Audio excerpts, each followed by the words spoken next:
Yes! Woo! Sunday! Soon the Sundays will come when we are getting ready to go to war. And the outcomes will not be predetermined as another 9.5 whooping. We shall overcome. Yes! I can't wait till preseason games at least. Bam. What's up? I know. I got to chill out. But you know, the way too early things are already underway, and they have been for like months, right? So I'm checking out, and I'm looking around, you know, and I'm laughing because Vegas already has a way too early D-Roy candidates chosen. And do the 49ers potentially have an O'Roy? It could be. And could Kyle Shanahan finally be dubbed coy? And will there be a shift in the balance of power in the NFC West this year? Oh, it's in the wind. I tell you right now, there's going to be some changes. Changes go come. The 49ers, as you know, selected Bosa with the second overall pick of the 2019 NFL Draft. The New York Jets, of course, taking Quinnen Williams only minutes later. Talent-wise, it is believed that little separates Bosa and Williams. And this according to Bleacher Report, I agree. I really do. Because if we wouldn't have gotten Bosa, it was definitely, from what I understand, definitely going to be Williams. Right? So Bleacher Report listed Williams as their number one and Bosa as their number two heading into the draft. Based on their respective positions, though, Bosa arguably deserves a slight edge in the defensive Roy race. He will be coming off the edge for the Niners, while Williams is likely to line up in the middle of New York's three-man defensive line. Now, since 1990, here's where the things get a little rough for Williams. Since 1990, only 4 defensive tackles have won the award. Aaron the Machine Donald, Ndamukong Too Big Sue, Tim I'll Kill You Bowens, and Dana same old sorry-ass Rams. Oh, I love you, Dana. That doesn't bode well for Williams, who might struggle to compile the kind of stats that would impress the voting poll. Bosa, on the other hand, will be one of the 49ers' main pass rushers, along with D Ford on the opposite side of the line. He'll be making the highlight reel hits on the quarterback. Bosa, man, I really enjoy watching him work, fam. You know, I'm telling you, man. Anyway, those highlights will probably get played a lot. We'll have a lot of those. For the time being, though, Bosa's older brother, Joey, can maintain bragging rights in that family. Joey was the defensive Roy. He was D-Roy in 2016 and a Pro Bowler in 2017. This is what that family does. You know what I'm saying? So I figured Nick, who was just satisfied with beating Joey's times in a combine and doing everything a little better than Joey, it's already been said that he's better than Joey anyway. I don't know if it's by a long margin or what, but this would just make sense, right? Okay, well, we'll see. Because Nick may not need long before he matches those achievements in the NFL. I know. And like, who was that said, I don't want, Will. Man, don't talk to me about that. You know what I'm talking about, too. The I word. We say it so much that we're going to make it happen, all right? Let's try to stay away from that. Meanwhile, Debo Samuel is for sure an outstanding offensive talent amongst the many from the 2019 draft. But Debo has an edge. Oh, an edge just about all the rest due to the fact that he has Kyle Shanahan as his OC. It's like George Kittle was talking to Nate Burleson that day on GMFB, Good Morning Football. Yeah, remember that day he was talking to George? And they kept going through the scenarios, questions. Nate Burleson said one thing that George, we got Kyle Shanahan. People are going, fam, I'm telling you, people are going to realize the depth of that statement this year. Now, the last 2 years, Kyle's been out there with a cap gun, a BB gun, and at the most a pellet gun at times. This time they gave the man an automatic. He's got an AK out there now. Kyle's getting ready to do some serious damage, okay? He's got weapons.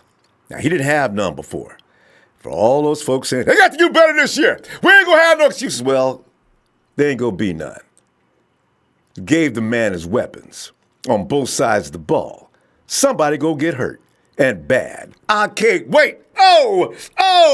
All right, so I was saying, meanwhile, Debo Samuel's for sure an outstanding offensive talent amongst the many from the 2019 draft, but Debo has an edge just about all the rest due to the having his best OC in the league. Samuel is considered an ideal scheme fit for Shanahan's offense for a number of reasons. And Shanahan will be utilizing his skills for every one of those reasons. And you know this, else he wouldn't have brought him in. In fact, Debo could be one of the prime reasons the 49ers offense erupts this season, as it should, under what could be soon no legendary Shanahan. He could lead, and you know what? Debo, in combination with the rest of the things they got out there now, I don't mean things, the rest of the weapons they have out there now, could lead to a 10-point win. Remember, we saw last year Dante Pettis as a lightweight rookie who couldn't stay healthy. You know that boy, underweight and all, set all-time wide receiver records for the 49ers franchise? You know about that, right? What's going to happen when he gets confident, has Jimmy G out there all year to throw to him, gain a little weight? Debo and George Kittle loosening up that defense. Tevin Coleman, Jerick McKinnon, got that defense scattered all over the field. There's going to be 49er players running around loose all over the place. Did I mention George Kittle's going to be on the field too? Oh, God, I love these chances. Woo! So Debo, as I say, could be one of the prime reasons the 49ers offense erupts this season, which could lead to a 10-plus win season. If that happens, if that happens, it would follow like Shanahan, or like McVay, should I say, who won the COY 2 years ago by bringing the Rams from the depth of the toilet to the best in the West. Could be the same story for Kyle. Easily. You see, when you look at the 49ers and how bad they've, and like Trey keeps bringing up every chance he gets, 8-1, but how many, 14 games? I don't know. Anyway, it's a ridiculous number. He never mentions the circumstances surrounding it. He just calls them excuses. Well, I call them facts. You can't beat nobody with no weapons. Now, you can go in there and have a good fist fight, look courageous and everything else, but you go get your ass whooped unless you got weapons. That's the way it is in every fight, any style fight, all fights. If you ain't got no boxing gloves, you're going to get knocked out. If you ain't got no gun, you're going to get shot dead. That's the way it works. 49ers got all that now, all of it. And by the way, I want to give a shout out Kyle Brandt of GFMB. He's already warned the NFL Network audience, in spite of Nate Burleson's energetic protests, to not be the surprise. Do not be surprised if the 49ers do win the NFC West. And this is, I'm talking about that today because here, Kyle pointed out exactly what I've been thinking. Hey, the Hawks cannot lose a whole roster of people and still be considered a power in the West. That's BS. And what did the Rams do? The Rams also, they've lost a number of people. Here's something else too, fam. How many teams have come out of the Super Bowl haven't gotten a butt whooping other than the Patriots and the Hawks one year? But remember, they had all their horses. How many teams come out of the Super Bowl haven't gotten a butt whooping, reduction in force, and still came back and kicked butt the next year? How many? Yeah. Rams, they'll be fine, okay. But as far as just beating up on the 49ers, the upstart 49ers, I don't see it. I'm just being honest, okay? You know how you always tell me, the reality is, I'm telling you the reality now, okay? 49ers ain't got no business getting beat up by no Rams and no Seahawks. Not now. No. We got the defense. If the offense stays healthy, you know what, even if the offense doesn't stay healthy, they got a lot of depth. I really don't see. And you know what, I got to tell you something, fam, and I say this with all honesty. If Nick Mullins, and you see how hard he works, Jimmy's going to stay on the field all year.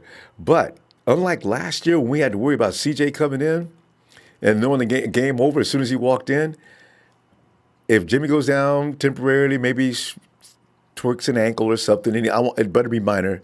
He can't be out more than one game. But if that does happen, Nick Mullins comes in. I don't expect to lose. I really don't. He's got Tevin. He's got Matty. He's got Jarek. He's got Dante. He's got Debo. He's got George. Even Nick, with all them weapons, is a badass, okay? And that defense, keeping that offense on the field, shoot, let me put on these headphones and see what you got to say about all of that. Yes!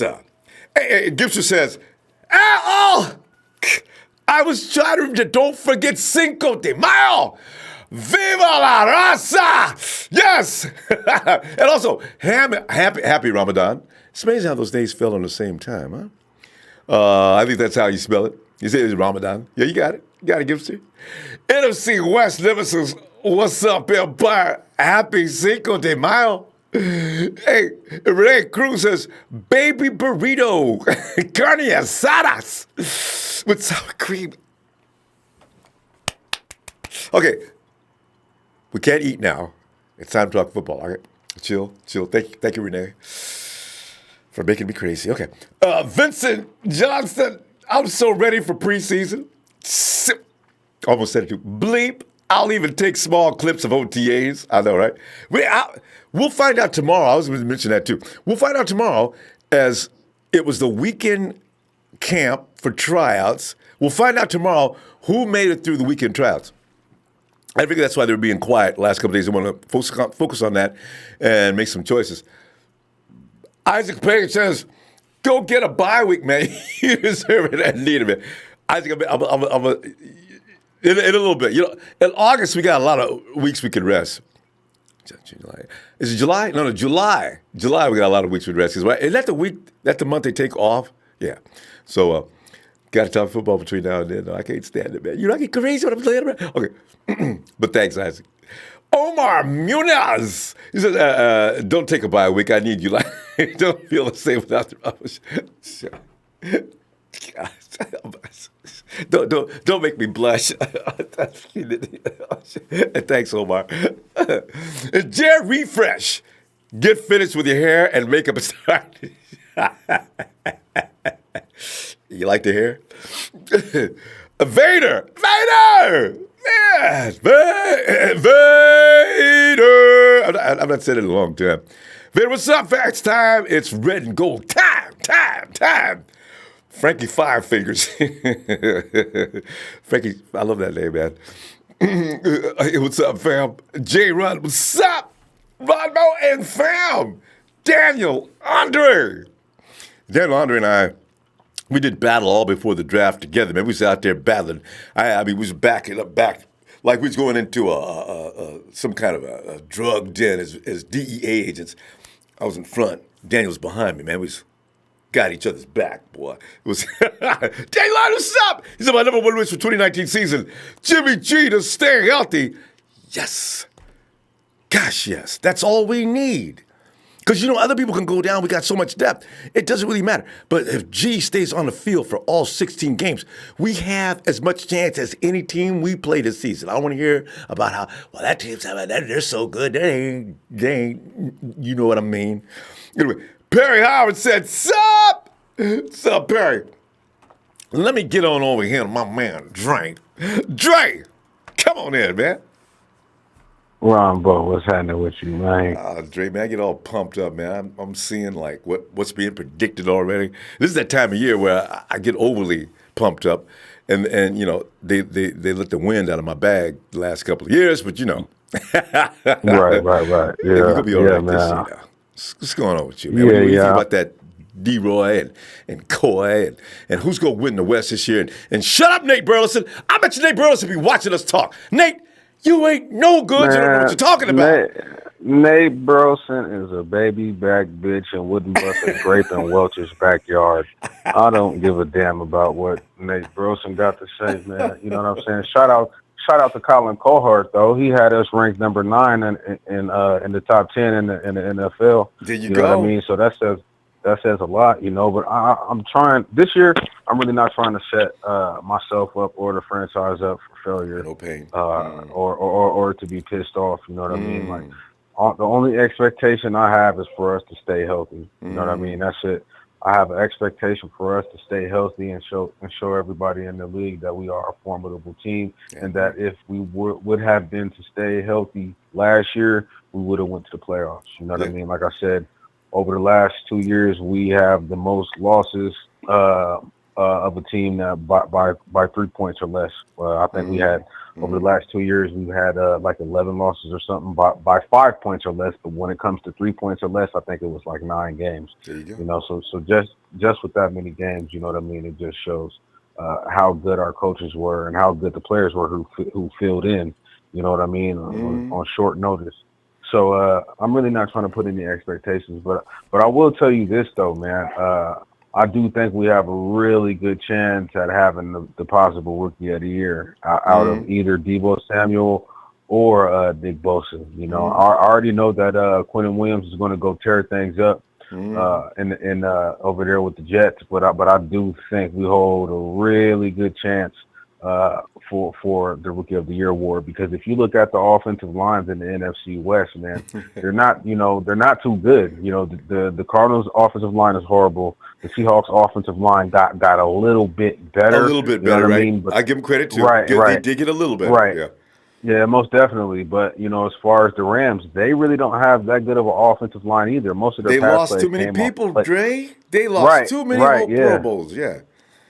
In their pass yardage came off of play action. And when you have a team that uses the play action a lot, it lets you know that they're using that play action to throw the defense off a little bit, to throw them off of their scheme so they can get a little bit more time to throw. When Jared Goff just drop backs and throws the ball, you see what happened against the Patriots. You know what I mean? So I'm not really too much worried about them. So I really feel like we do have a good chance to have two Rookie of the Year candidates, which are on our team. So besides for that, man, like I said, I'm just the main thing that I've been focusing on was ever since I've read the story about Anthony Davis. You know, I'm really wondering where his head is and how he's going to come in and perform, and if he's going to be in shape. You know what I mean? Yeah. Because, like I said, man, to have a two-time Pro Bowler come back who is definitely not going to have any injury problems. He's fully healed up. You know what I mean? He's coming in fresh. You know what I mean? Attitude's coming back. I do want to. Man, and he's trying to get some bread too. You know what I mean? That's 20. Too. Yeah. That $25 million then the window down. You know what I'm saying? After these last two and a half years, man. So I'm definitely excited about that. You know what I mean? But I'm more excited to see how Dre Greenlaw and Tim Harris from University of Virginia are going to come in and perform. You know. But for the most part, man, I'm just happy that everything worked out how it was supposed to. I'm happy that we're going to be torturing offensive lines and quarterbacks this year, and I'm definitely waiting to see, man, how our pass defense is going to hold up when we actually have some pressure on the quarterback, man. Yes. Like I said, it makes a lot. It makes a lot of difference, man. It makes a lot of difference. I can't wait till the first line, and we can sit in Tampa Bay actually. Man, I can't wait to see how they have Jameis Winston looking like, oh, man, that ain't the same 49ers team. Y'all got to do something about that, man. Come on, man, I can't throw the ball. Ronbo, I know you remember, man, when there was a few games when we were up by 3 or 4 points, man, and when it came to that last drive to see if we can hold, I mean, guys had 5, 6, 7 seconds to pass the ball, just sitting back waiting. Aaron Rodgers just sitting back waiting. We had that game too. We had that game too. Yeah, so we were supposed to win. Was that a Thursday night game? Monday night. Yes, sir. It was a Thursday. No. That was a Monday night game. Monday night game. I think it was Monday night. Yeah, because they took all the Sundays away. But that was our game. Man. Yeah, man. So man, it's definitely gonna feel good to know that, man. We're up by 4 points. You know what I mean? If only we can hold them. You know what I'm saying, and keep them out of field goal range. You know what I'm saying, and get a sack when the time is dwindling down. You know what I'm saying? We're actually going to be able to see that this year, and that just makes me feel even more confident because, like you said, there was at least 5 games that I could count where we had the game won. You know what I mean? And we just couldn't get that stop because on that last drive, man, the quarterback just had so much time to pass the ball. And with the offensive weapons that we added, it's just gonna look like a different team, Ronbo. Absolutely. It's just gonna look like a different team. Both sides of the ball. Yeah, man. It's gonna look like a different team. You know what I'm saying? They're having a sports science doctor and all of this stuff. And that too, yes. Man. That is so valuable. That does not get enough attention. We got some people that are going to keep those guys healthy. I keep forgetting about those guys. Most definitely. Yeah, there's only a few NFL teams who actually have that on their squad. You know what I mean? Everybody doesn't have a sports science doctor that comes in. You know what I mean? Everybody can't afford it. Right, exactly. You know what I mean? So, man, I'm happy to see that, man, and I'm just ready to see Prague go to work and make sure that Bosa and Nick gets signed before Game 5. Yeah, man. Yeah, bro. Because everybody has basically signed their deal besides for Nick Bosa. So, man, I'm just really hoping that Prague. Debo hadn't signed either, from what I understand. Oh, Debo hasn't signed either? No. Oh, yeah, but I'm not worried about Debo. I'm not worried about Debo. Debo will sign, but Nick's going to sit there and listen to his agent. Because Solomon T's got that same agent, and Solomon had to call his dog off. Or he was going to keep on going. The only thing about Solomon is you got to remember that, I think there was some type of clause that when you're not a senior or something like that and you're coming out of college, since he was still enrolled and still considered a University of Stanford student, he couldn't be in camp until like the last. Remember that clause that they were saying where if you're still enrolled as a student, like that's an NFL policy. You can't wait till the quarter finish comes to a close. I know. Right. But even after that was the difference. Yeah. Even after that, though, that agent was still hanging in there, finding little language in the contract. Well, actually, we can't agree on this one. Parag, you got to change this to this, and this. I'm Parag. I ain't changing nothing. And that's when Solomon Thomas said, I just want to play. Let's go ahead and go along with this. So maybe Nick. Yeah, man. The Bosas don't do that though. They. Okay, we'll see. Bosa, man. They come in knowing their work, but at the same time, just knowing that Prague has already dealt with this dude. You know what I mean? And hopefully, Solomon T can get in his ear too. Like, man, come on, man. This is going to be an important addition to our team. And in the end of the day, I'm Solomon Thomas. Shit, this is going to help me out. I'm going to be able to go back to my natural position with this man coming back and him and Eric Armstead. So don't come in here with the bull crap, man. And hold things up. Trey, I'm going to see you tomorrow, fam. Oh, you know it, man. Peace. Shout out to the TNT fam, my boy Will, my boy Big Show, Trey, Trash, Nighthawk, the Sheik, all my guys out there, man. And peace and love to my boy Ronbo. Like I said, man, we be having 1,000 views, but Ronbo only be having 300 or 400 likes, man. Let's make it a 1,000 like night. Everybody press that like button, man. We got a lot of rival fans running around here too. There's some haters running in here. I see them in here. Y'all be doing a good job against them too, by the way. I want you. Give the chat a round of applause. Where's that Texas boy? Is he in here already? Broke. All right, Ron. I'll see you tomorrow, bro. All right, fam. All right, peace. Oh, God. Anyway, Vader. Hey, give me. Oh, man, Vader, man. Come on, don't make me do it, man. Vader says, give me a Rancho shout out for the Cinco. I might be out of practice, but let me see. I love doing it, though. Let me see if I can do it. I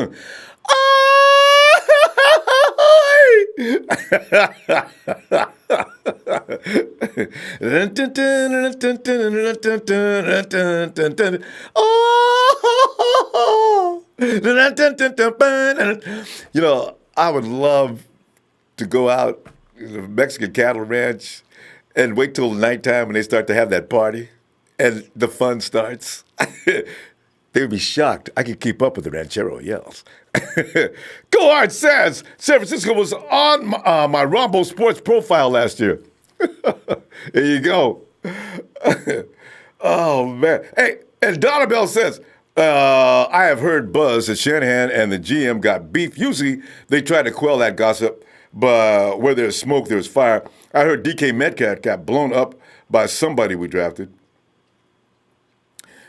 Down Bell, they probably had, they're probably from year one. They may have had some disagreements on players. Now, I know for sure Shannon did not want Joe Williams, right? And it took both Bobby and Kyle to get him to do that. So I don't think they're having any crazy Trent Baalke, who's a Jim Harbaugh type of things. Nothing to match with that. But they're going to have conversations where they can't agree on everything. I doubt it's as serious as the media's trying to blow it up to be, because that's what the media needs to do. They need to have some news. We heard that Kyle Shanahan didn't appreciate John chewing gum while he was talking. Little stuff like that. And about DK Metcalf, I don't know about that, but I do know that they hit DK with some penetrating questions intentionally to see how he'd react. And DK, I understand, got mad. And the 49ers says, pass. All right, baby boy, go ahead. It's your world. And DK came out later saying, yeah, I learned something from talking to the 49ers. He knows, you need to remain cool. That's Ja'Kai Polite, same thing. What his butt got drafted in what round? Ja'Kai, third round? He was a first-round draft pick. You've got to watch your attitude, especially at this level. Miss Itchy checking in. That's happened to Miss Itchy. You know what I'm saying?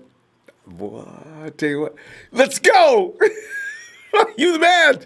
Miss Itchy. Timmy, no thumbs. Hit that like button, guys. Thanks, Timmy. And Alexa Beltran. Alexi Beltran. Thanks, Alexi. Empire Strikes Back 49ers. What's good, Empire faithful? Jeff Tan. I know, Jeff, as long as I don't be hollering those 2 days in a row, I kind of kept it down yesterday. I still use the neck. Thanks. Oh, there he is. There he is. The man who has a deal with people saying things like, Dak Prescott's better than Jimmy Garoppolo, so I don't know why you guys are getting all excited. And also, the Cowboys are still superior to the 49ers. We'll bring in Linwood. What's up, Ronbo?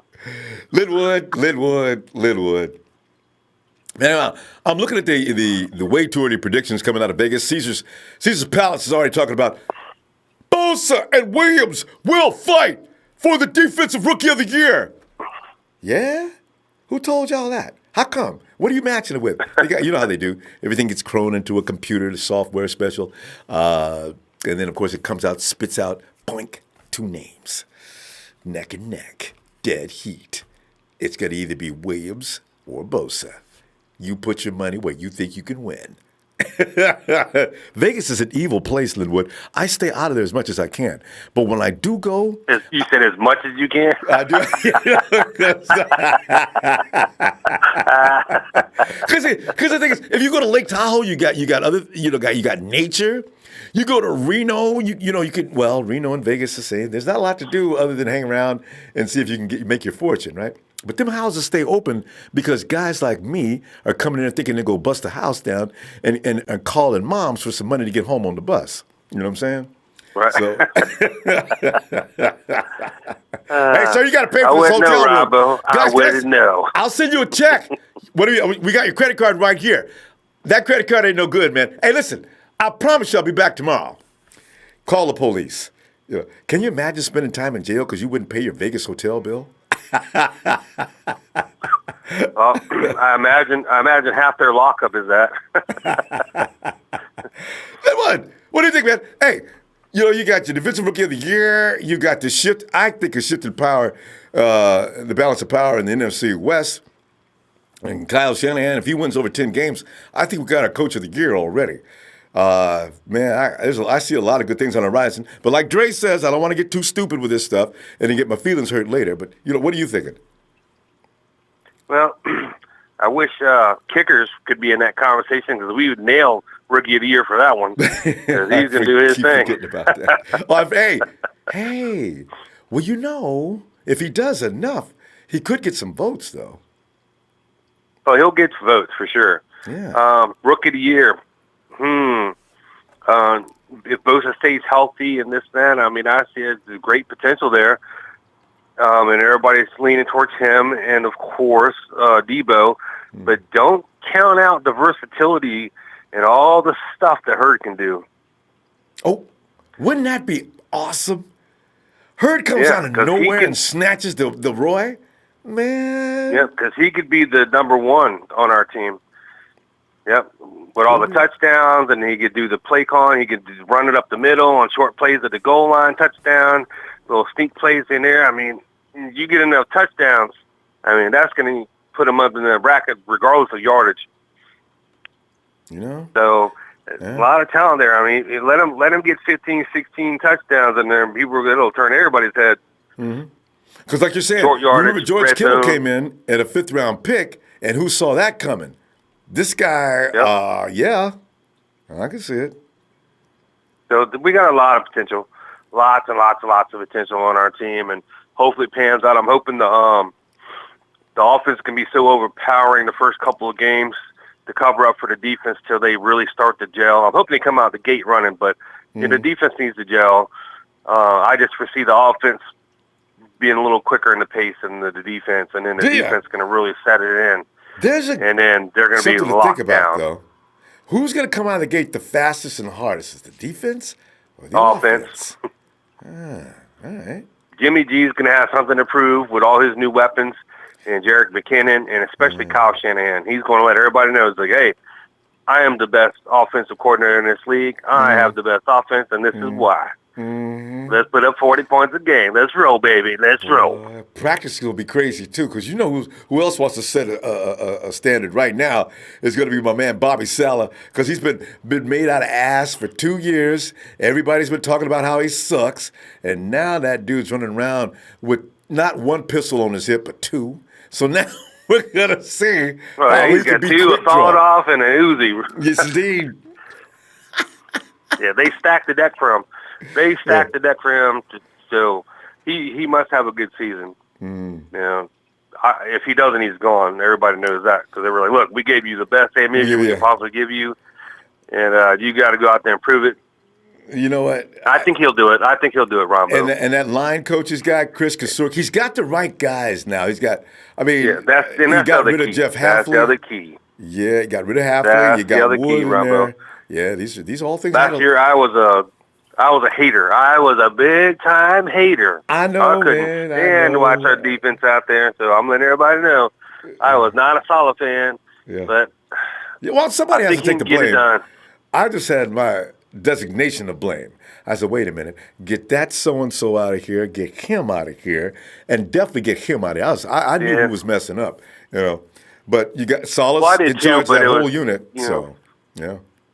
Yeah, it was a lot going on, a lot going on, injuries, this, that, and I know, but it is what it is. I think we got all the pieces together this year. We can get the defense. Remember, we got a lot of hurt players on the defense, so we can get them all healthy. That's why I accept them to stumble out of the gate, and then kind of like fall in line with Saleh was saying for us last year for them to stumble out of the gate and catch fire.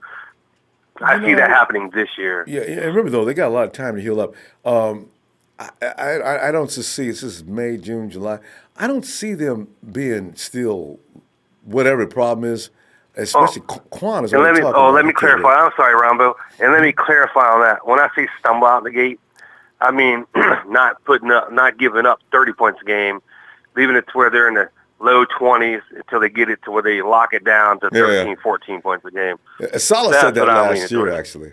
But he didn't know he didn't have any edge rushers. But, you know, you're right. And when they do finally sink, because remember, they got a cushion. If Sherman and Verrett are healthy, people still don't understand what that really means. You're not super dangerous. Yeah, quarterbacks are not going to throw on that duo. Throwing the ball. Yeah, you know, they're not throwing the ball. With the pass rush and 2 lockdown corners, and then you got badass linebackers flying around the field. It's going to be very fun to watch, Ronbo. I'll just say that. Looking forward to it. Looking forward to it too. There's going to be a lot of attempted runs, though. Because teams are going to know you're not going to really throw on that defense. If your quarterback sits back there, that's when everybody's going to really, and everybody's going to really understand the fundamentals of Armstead and why he's so good for our team. Exactly. Stuff to run. And that's a good point, too. Nick Bosa. See, because we do, yes. Because if your quarterback sits Stop back the and trying to run, throw too. too long, he will be killed. If he's got to hurry up and throw though. But if he does that, who you throwing against? See, it gets real scary. So I can't wait to see this.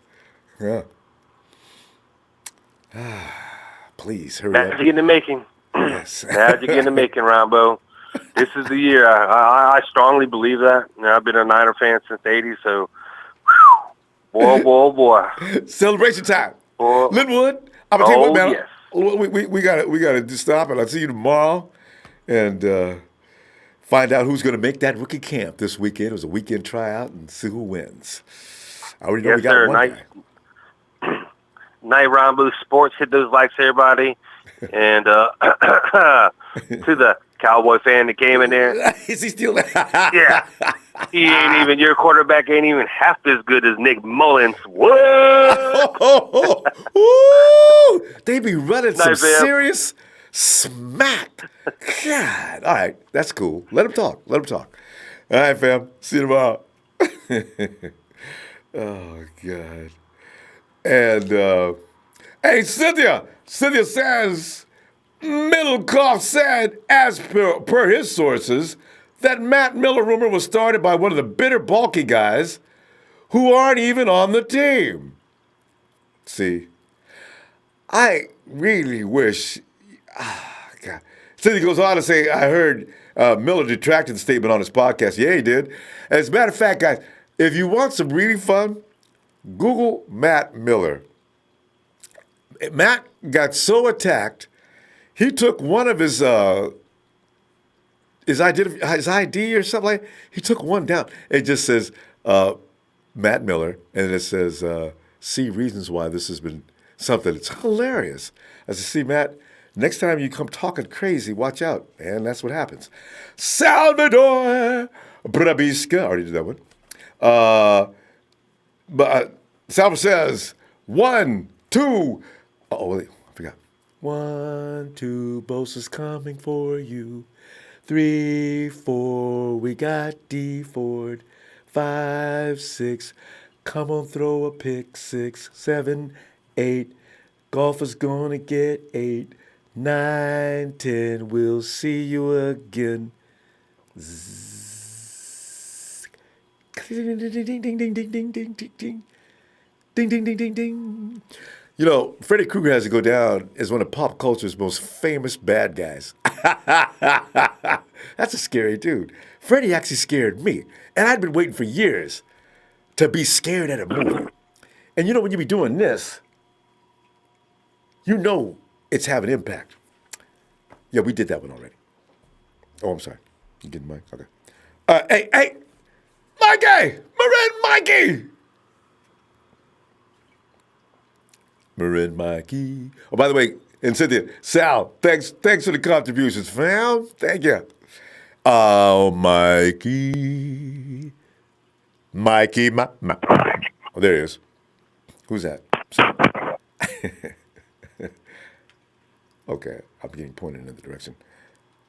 Okay. Hey, me area code 408 San Jose. 408, hello.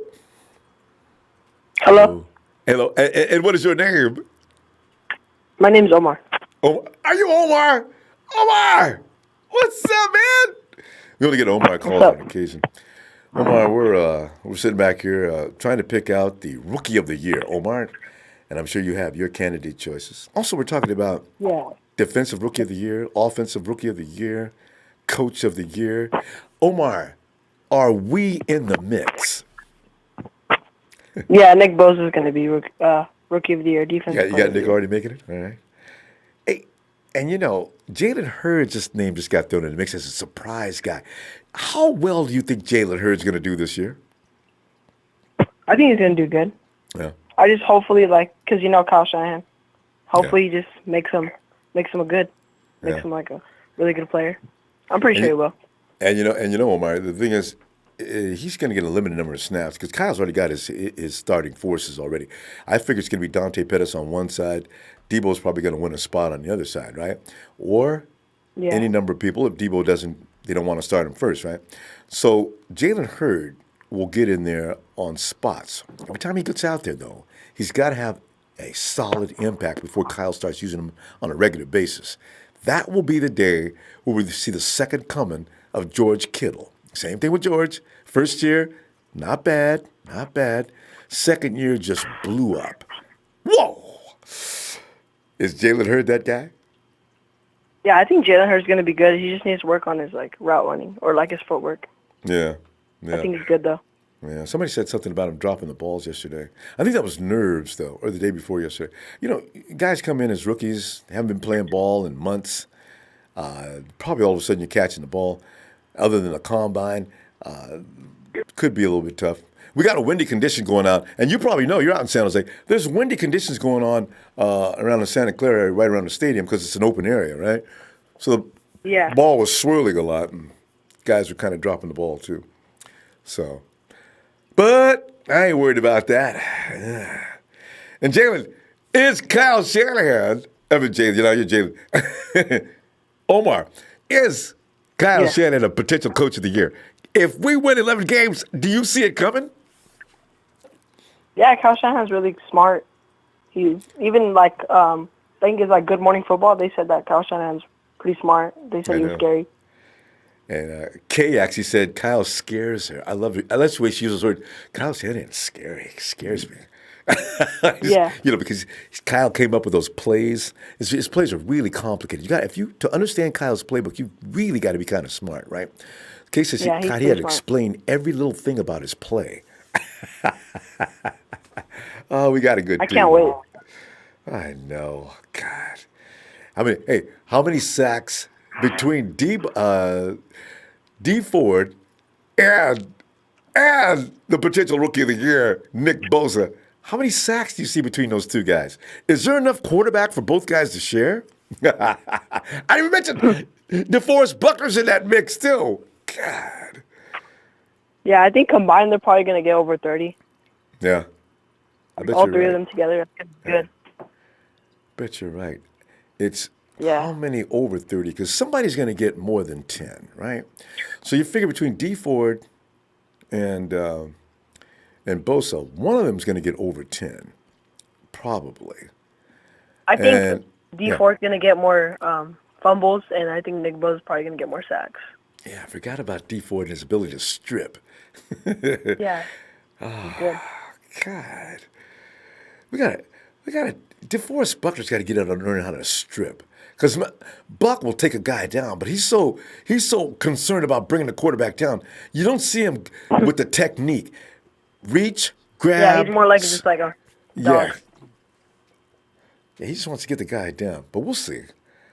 Could be a big year. Hey, Omar, while I got you, man, how many INTs this year? Richard Sherman gets 2, 3, possibly 4? What do you think? I think Richard's probably going to get – I mean, if our defensive line, if our defense does good like they're supposed to do, I think our whole secondary would be good. Like, people say our safeties are going to be, horrible and stuff. I just think, our sacks, it all matters about the defense line. That's where it starts. That's where it starts? I think, the defense line is going to make our safeties better. That's right. That's how you make the entire secondary better, This is why I'm telling you right now, Omar, people are giving my boy Jimmy Ward, as you know, we got a click now that the J-Dub bunch, we are supporting Ward. We're going to make sure that he gets all the love he needs. Because, Omar, I got to tell you, on social media, Jimmy gets talked about like you've never. You got any friends that people talk really bad about? It's nothing compared to how people talk about Jimmy Ward. So I think that's going to fire him up. Yeah. Omar doesn't. Omar's one of the guys that writes over on Jimmy's Twitter. We're going to get there, though. I'm telling you right now. Hey, do we win the NFC West, Omar? Are we going to be second, third? Can we beat the Cardinals with their new flashy hot quarterback? What do you think? Yeah, I think we're going to win the division. Right. I think I don't think what's his Kyler name? Murray? Yeah, I don't think Kyler Murray's going to be able to run on us if our defense is good like it's supposed to. He's a scary little man, I tell you. And the Rams are just getting worse because their cap space and all that stuff. Like, I know, right? They wasted a lot of money. Yeah. They should have won the Super Bowl this year, but I don't know what happened. The Rams, I can't wait to see them next year. Omar, appreciate you getting here, Omar. Tell you what, I'll be back tomorrow. See you then if you got some time, huh? Yeah. All right, Omar. Have a good night. Okay, bye. Yeah. Bye. Omar to San Jose. And Donovan says, your show is awesome. We Niner fam know this, but if you notice, all of the teams come to your platform mainly because their platforms are whack. That's right. They don't have one. You know what? I got to tell you, there is one Dallas Cowboy guy I really enjoy. You know what? I hate to say it, but the Raiders, they have one dude that does make me laugh. Raiders are going to, that's all I like about you, though. You're going down this year. Well, the Raiders picked up some people, though. We'll see. Terran Lewis says, I think the most slept on free agent acquisitions are Jason Verrett and Tevin Coleman. You know, Coleman's going to take care of business. I'm not even worried about him. I just want to know if Jason is feeling okay and can he stay feeling okay. I've been watching clips about him since everybody told us about him. That man's hips are not really like humanly connected. I think he had something. That dude can flip his hips and change direction. I understand what his strength is now. He's like chewing gum. A receiver can't get him off of him. You know how you see those fights, those airplane fights when the pilot keeps saying, I can't get him off me. Hey, Maverick, I can't get him off me. And dude, that's Jason Verrett. Man, I tell you, I can't wait to see him in that. Vader! Ronbo Sports have not heard anything from our DC, Robert Saleh. I feel he is still an issue. Bobby Saleh's going to be fine. I'm telling you, man. Bobby Saleh, J-Dub, they're going to be all right. Eric Armstead, okay, let me stop. Because people say, Ronbo, man, you got to always take up for them people, man, that be struggling and suffering, man. So, Cynthia says, I'm riding with Debo. Celia. And Jeff Terran, Greenwall, let's see.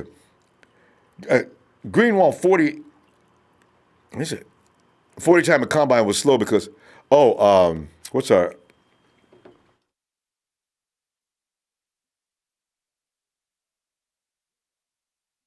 Greenlaw, Greenlaw's 40 time at combine was slow because he had tired out training for 2 weeks. Hamstring was sore. We might have a steal. Yeah, Jeff.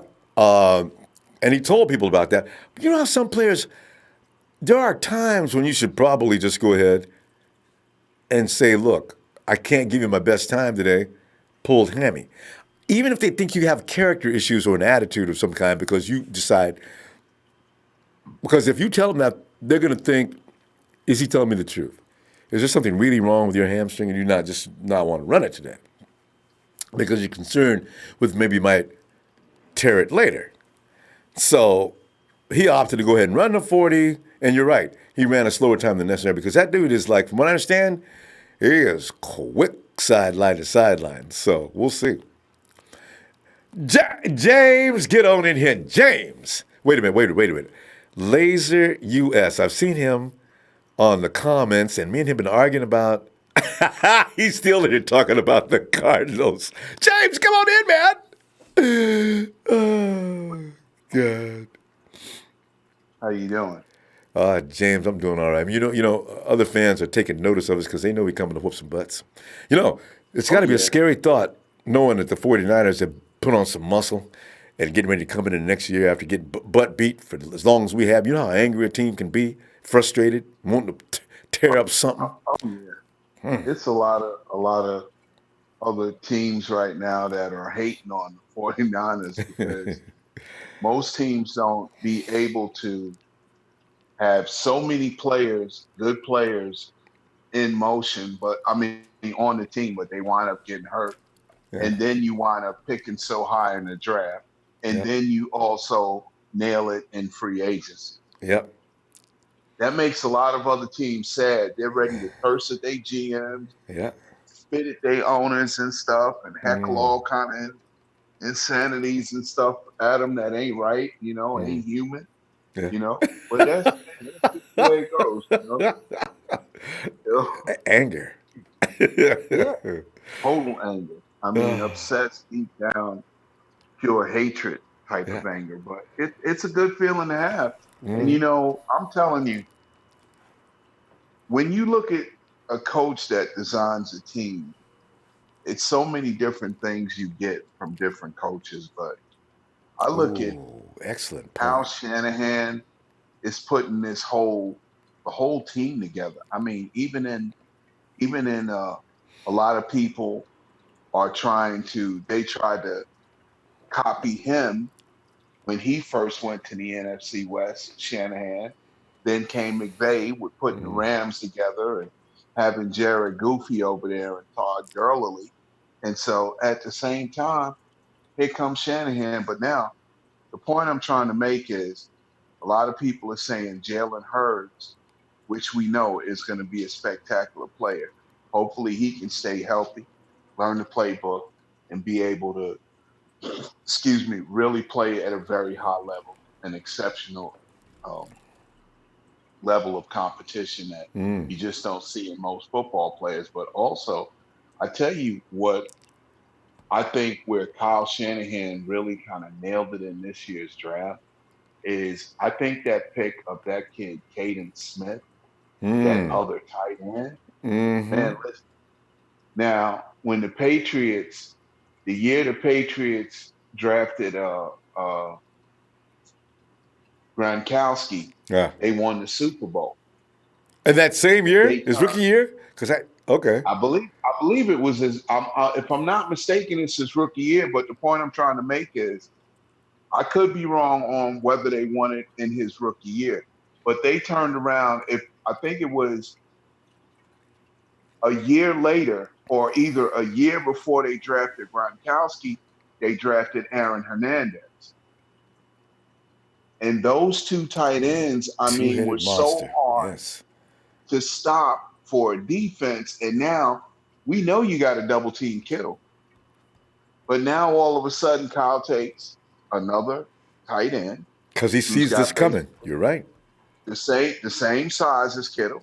Took him in the 5th round as George Kittle, as we did Kittle. And at the end of the day, now you pair them up where, the point I'm trying to make is Kyle Shanahan has put that offense together to whereas we can come at you and be multifaceted.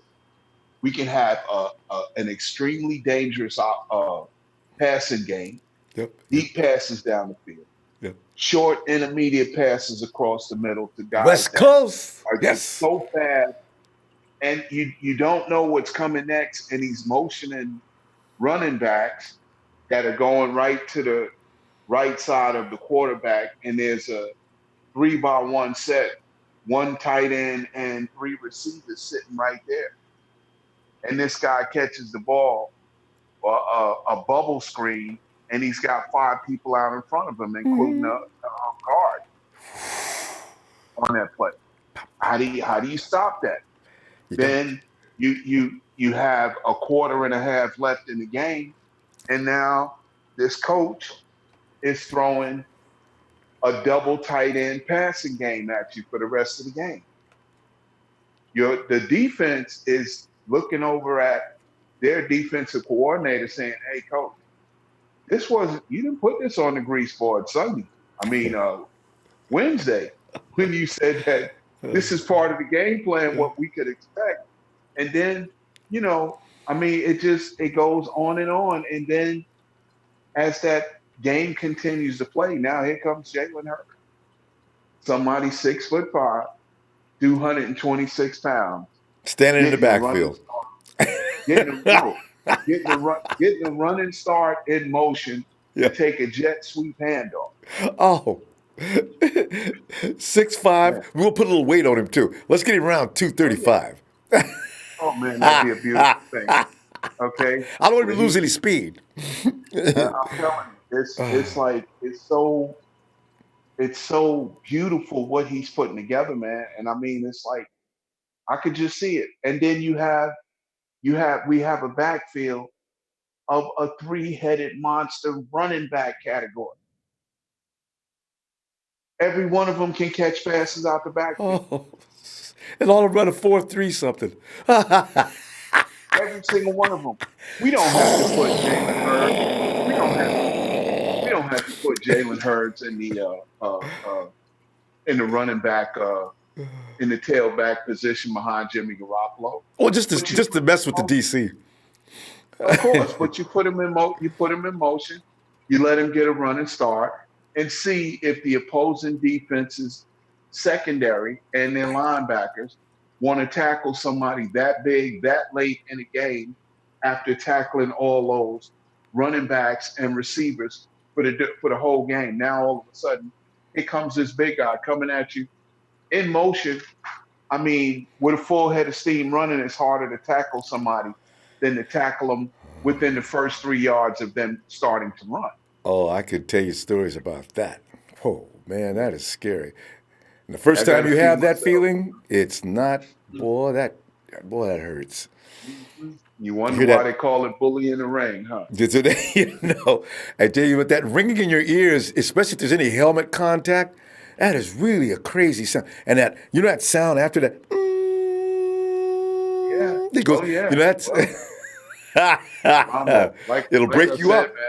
Man, it's amazing what we can expect as fans, and gonna see some really great football, I do believe, being played by us. And I'm not going to sugarcoat it.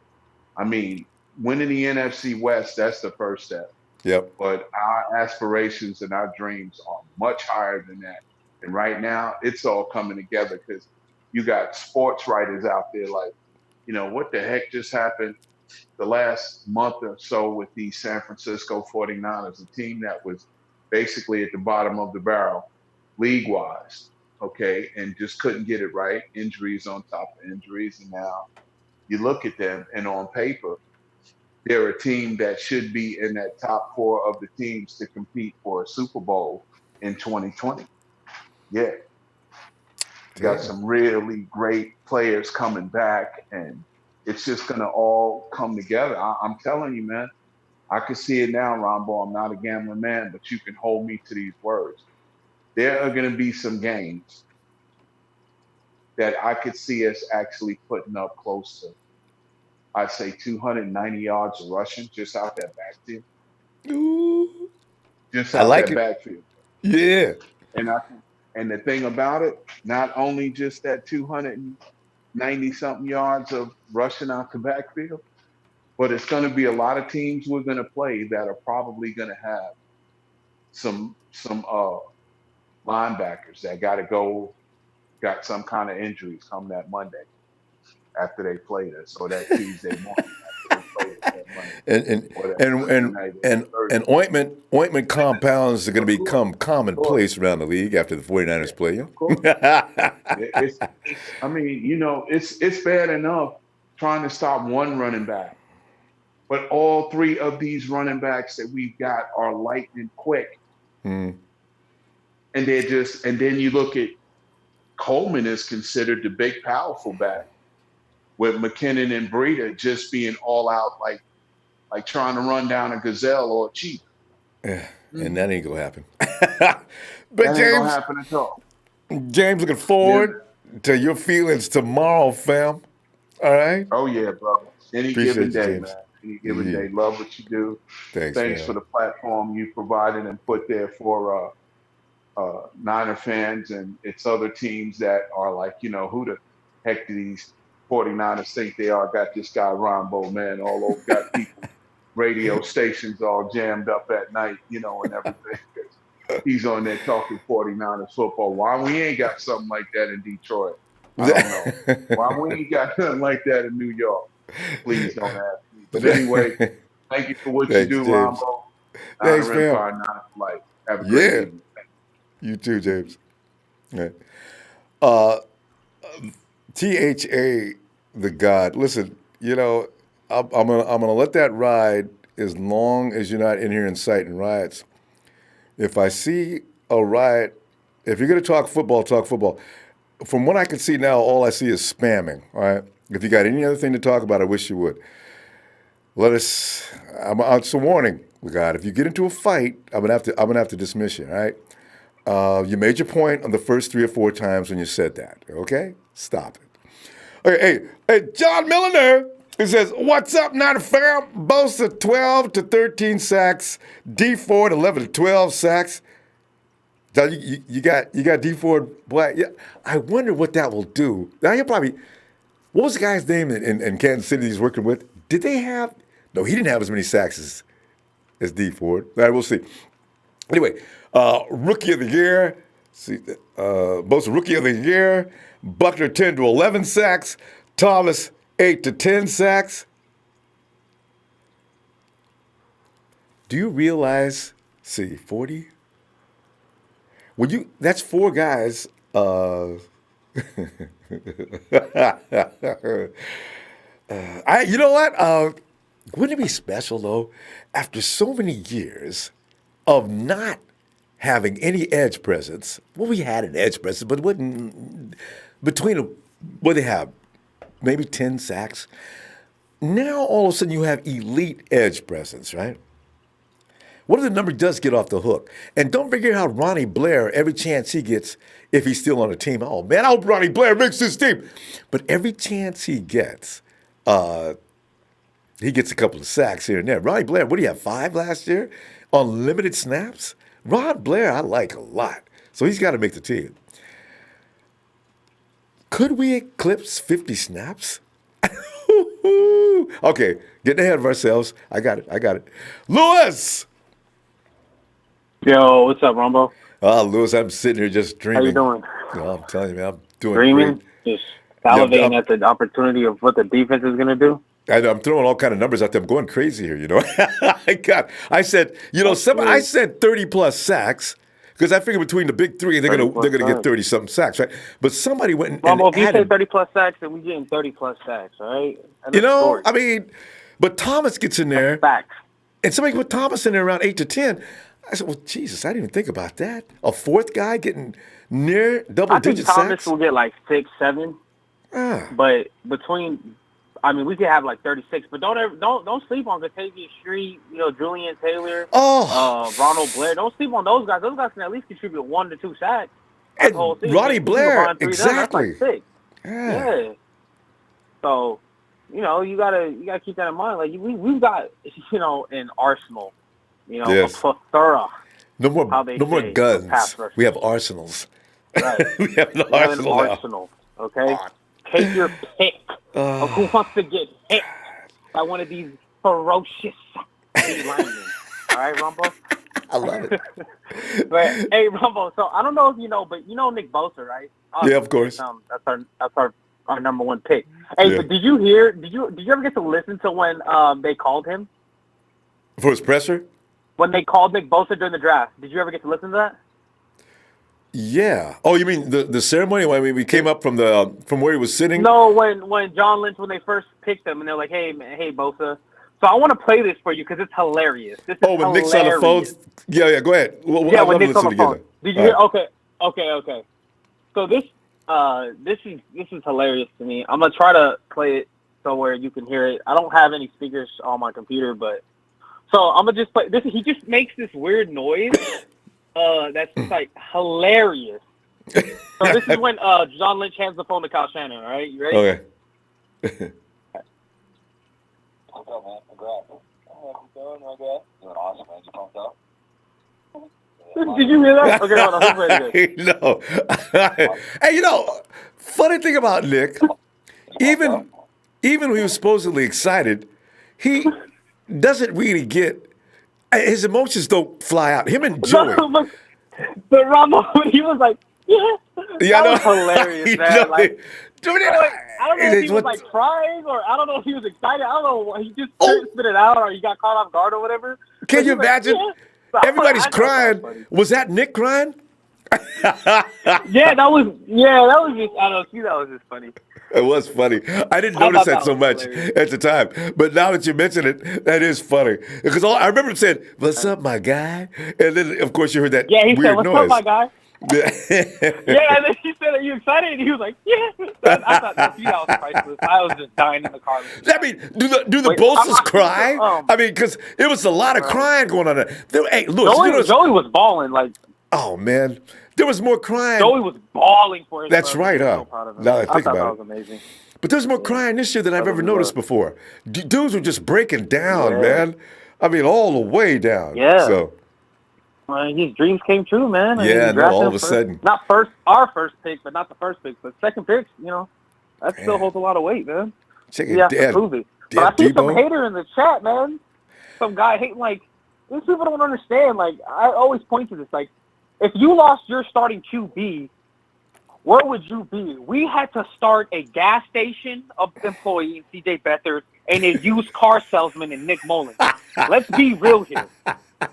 No disrespect to them, but come on, guys. Yes, right. If you work at a gas station or sell used cars, Lewis is just saying you're probably not a football player, right, Lewis? I'm just saying you would see what those guys look like. Those guys at a gas station and used car salesman. Like, let's be real here, guys. No, really, you can't base the entire season off 2 key injuries, man, especially the quarterback. Like, you can't. That's not fair. That's not a fair assessment. Like, we lost a starting quarterback.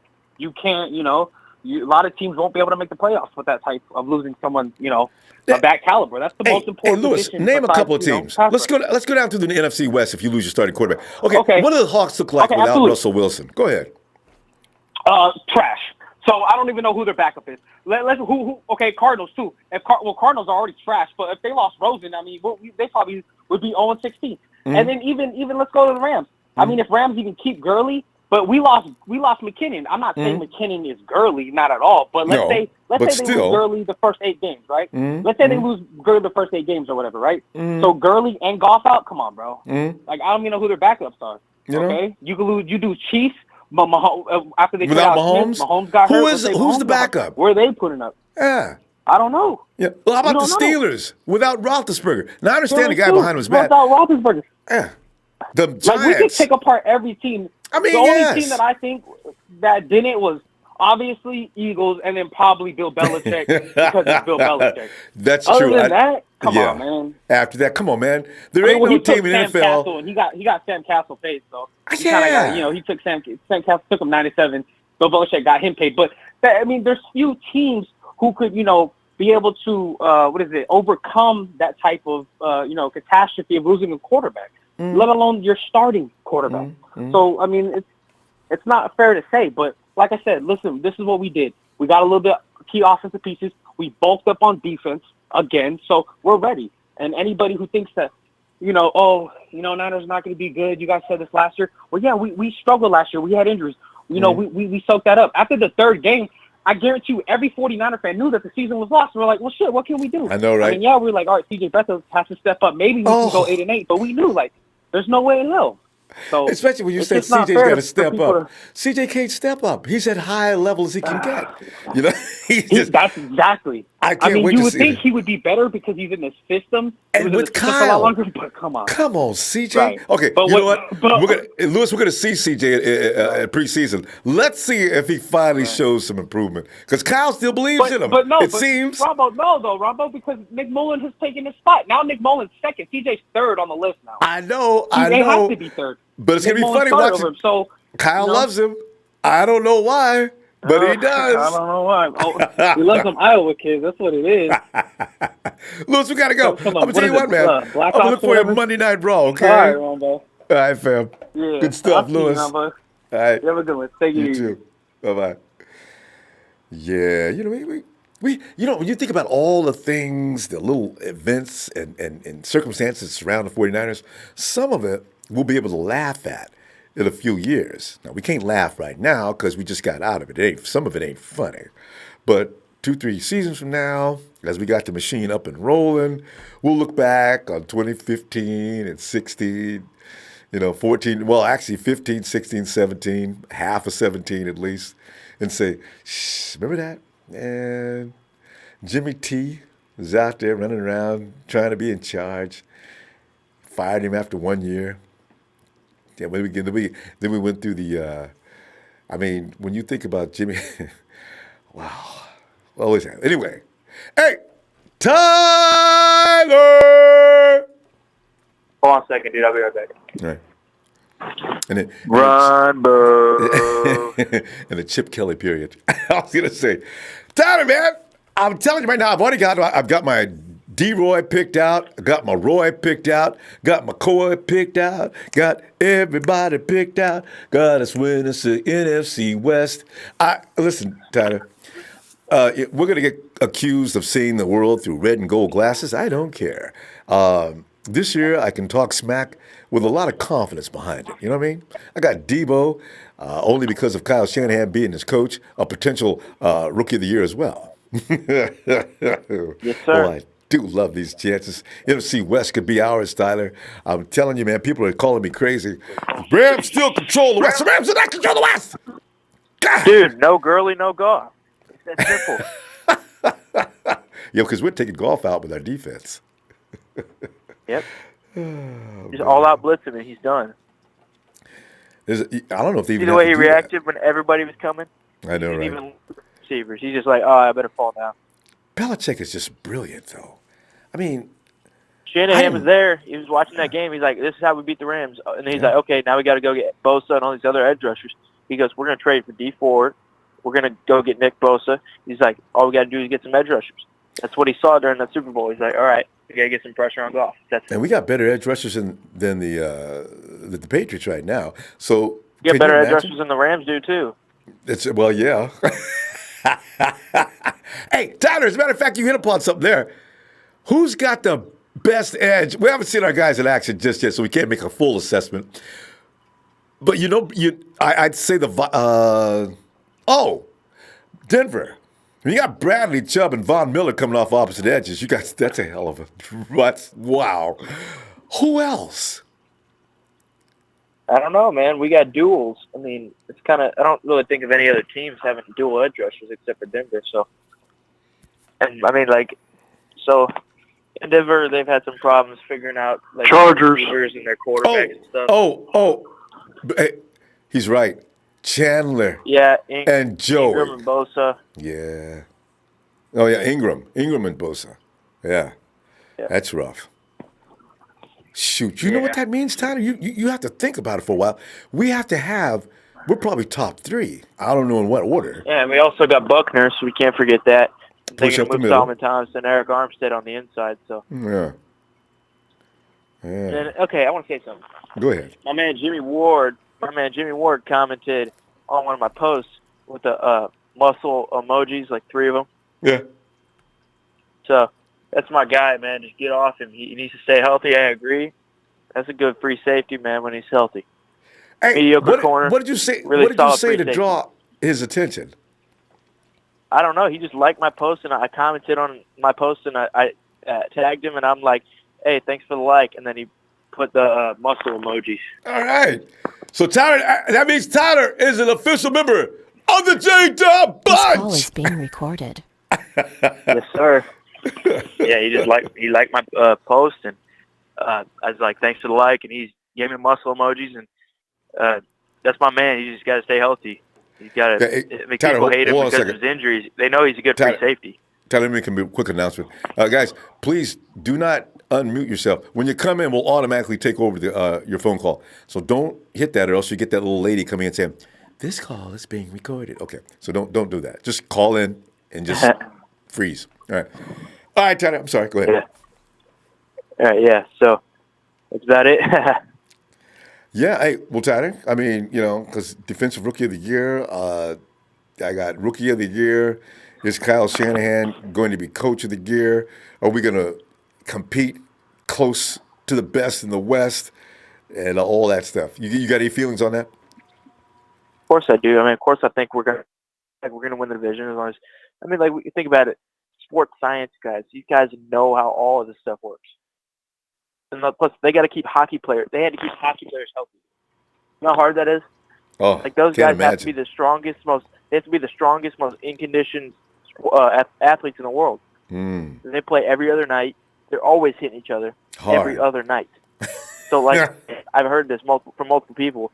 You have to be one of the most in-shape people in the world to play National League, NHL hockey.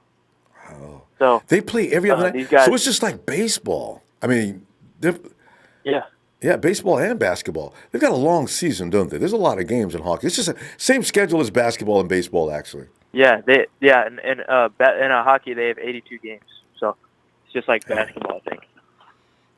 That's crazy, and you're right. Yeah. I mean, they fight hard and hitting each other that is a full contact sport.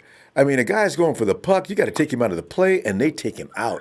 And you know what I do love? I wish they do it in football, but they said they'll never do it, is when they get really annoyed with each other, the referee will stand there and let them fight for like up to a minute, it looks like. I mean, they're throwing serious midsection punches, man. And the ref I don't know how you're going to fight on the football field. You got helmets on. You're going to have to pop the helmets off. Well, see, the same thing in hockey.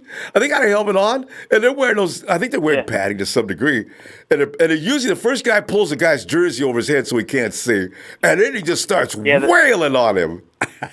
They've been trying to cut down on that recently because, these bunch of pansies out here. Too much violence. Like, you shouldn't let them fight, Well, actually, I'm surprised this went on as long as it has.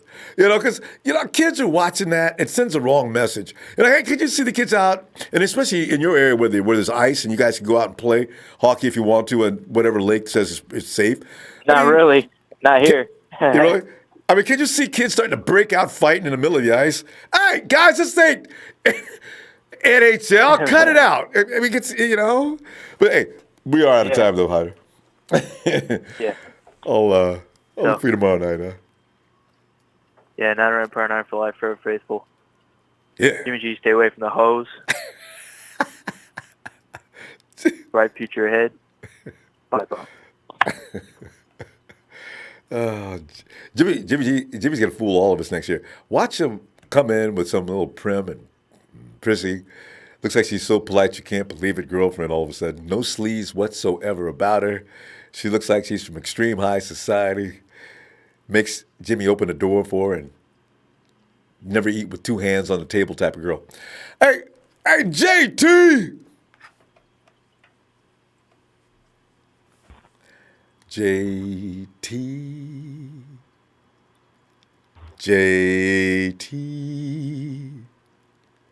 JT. Let me go down here. Since day one, come on in here, man. Hey, what's going on, fan band? Since day one, I'm telling you, man, I'm dreaming, and it's gonna be funny this year because I be dreaming every year. If my dreams come true this year, since day one, you got a TV kind of loud volume. It's pumping into your mic. Oh, go ahead. Anyway. Every year I get extreme. People come back and get my butt, usually around week 8. Hey, Ronbo, man. You remember all that smack you was talking to me this season? Look, man, you're a Raider fan, right? No, man, I ain't no Raider fan. You know what you're talking about, man. You be talking that stuff all the time. And, I have to eat crow. Comes with the territory. It's all good. I know. Baby, you still got that TV running hardcore in your mic. Maybe you can either mute it or, yeah. Good. Is that better? Yeah, that killed it. All right. You know what I'm saying? So, but see, when the haters come to get me this year, boy, I'm going to be ready. Or, I remember some of them bees. I'm going to go find them. Because you know how people do. Right. After they do you up and things reverse, you can't find them. I don't even see Raider fans on my Instagram. Every time I used to go to my Instagram, I seen us in there fighting with them like they got it right. Y'all got 3 rings, 3 trophies. We got 5. You're still second-class citizens, us. Yeah, but you got who won the Bay? You know how they can't even say they won the Bay. They lost the Bay They won the Bay 4 years ago, and they've been talking about that ever since. They lost the Bay this year, and I can't find a Raider fan. I got to call missing persons to even find one. Yeah, they went back into the closet, Where they need to stay. Sick of them, boy. Right. But how you feeling, man? Hey, what do you think about what we gonna do next year, man? As far as rookie of the year. I'm excited, man. I've been busy this past week. I haven't been able to call in since the draft, but I mean, I know you guys are doing grades on it. I've been listening and stuff, but I always miss the live. But I feel if I could grade it, I think I can give them at least a B plus, if not an A minus. I think I'll just say A. Fuck it. A couple of weeks. Right. A. Fuck it, because man, we upgraded People don't really realize we upgraded in everything we needed. Yeah. We upgraded it in the red zone with our big receiver. We upgraded with separation. When Samuel's going to create separation, we got Hurd and we got Caden Smith jump ball. We got these two jumps. So we upgraded in the red zone. We upgraded in our pass rush, and we upgraded in special teams. And people don't really remember how it was. Small things matter. Those three things are key. Special teams, you can't be a championship team without special teams. When we had our run back in the day, a few years ago, when we had that run, we were the number one in the league in the field position, and we were always swapping the whole field when it came time. Tony Montana. Yeah. I remember Special that. teams They were all dancing. They had the swagger going on. They were gigging.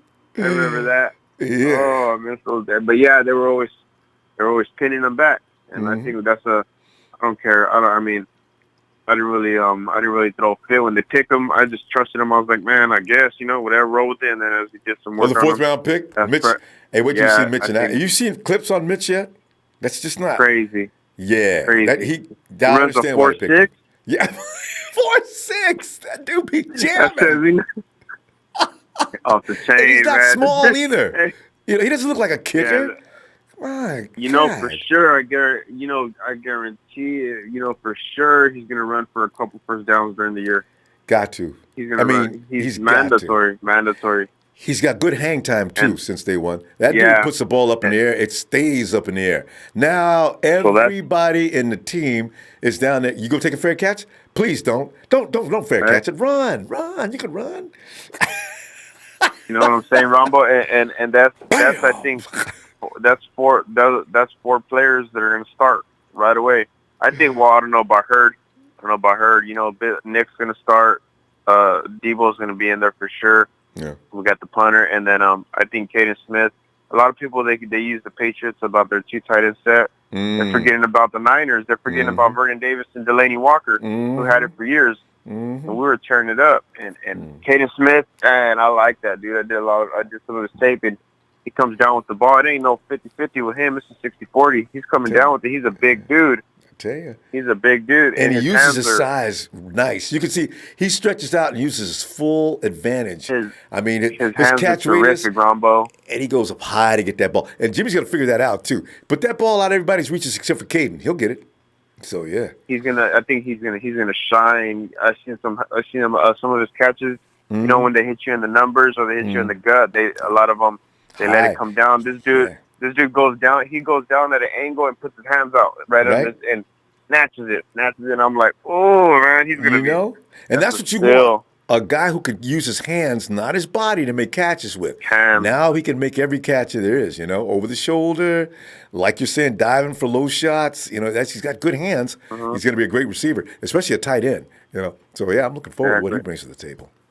And another thing, I fucking when I seen Nick Bosa's reaction when he got drafted, I really like that. I'm not gonna lie.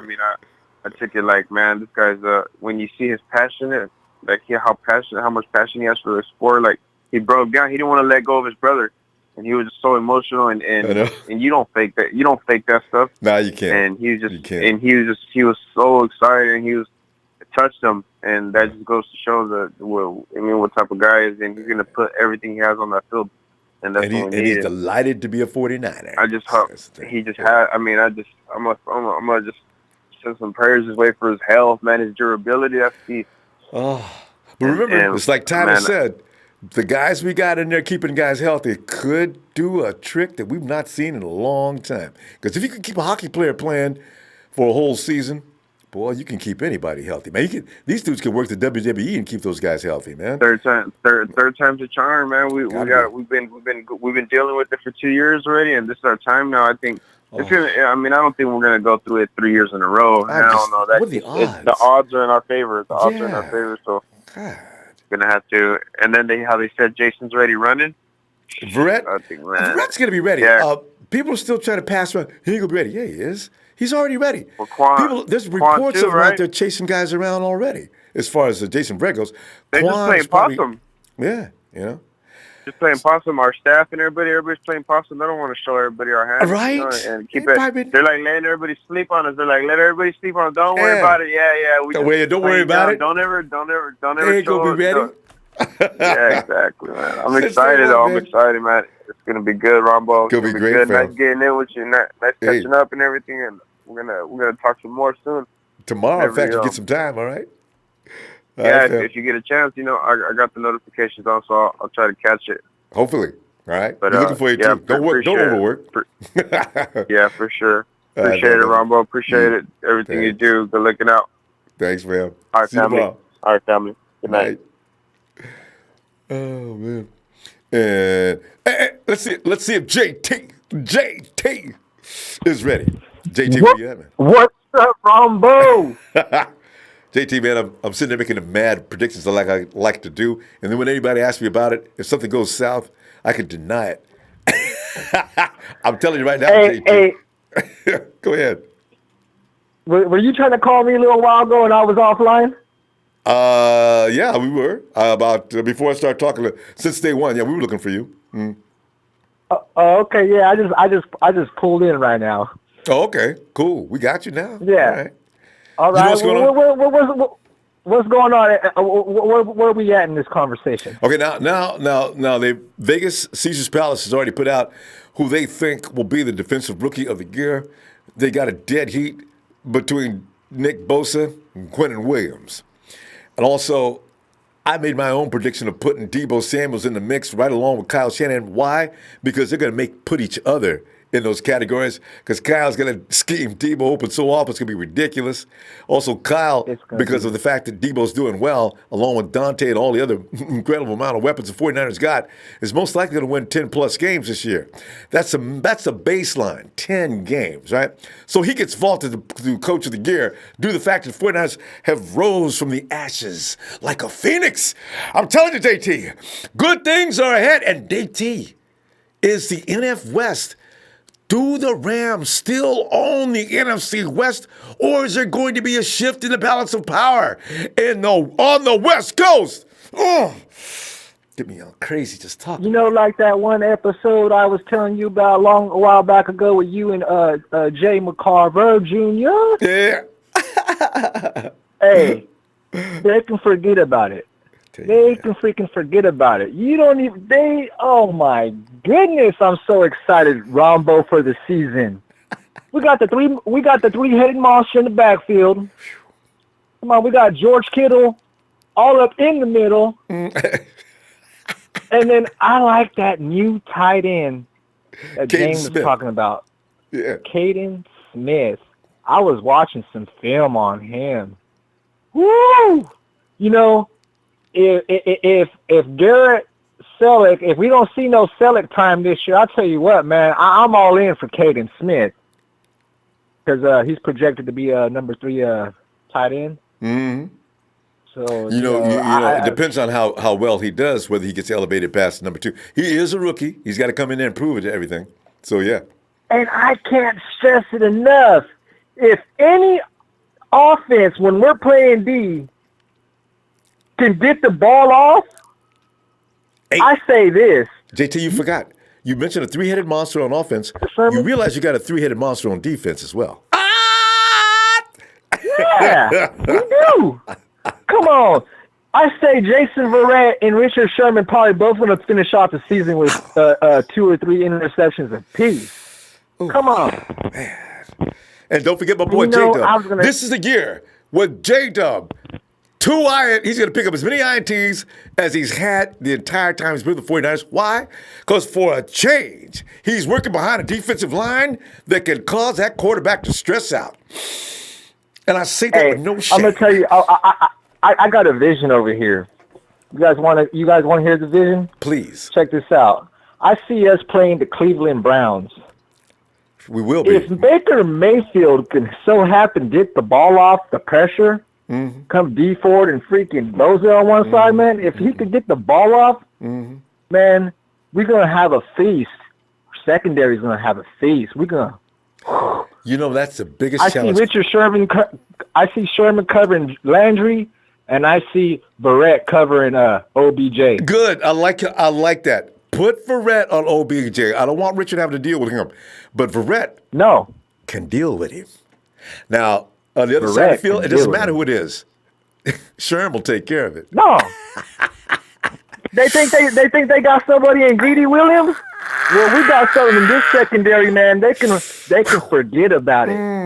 I say when we beat the Cleveland Browns, then the whole NFC, everybody in the on Good Morning NFL, we talking about the 49ers. Nate Burleson.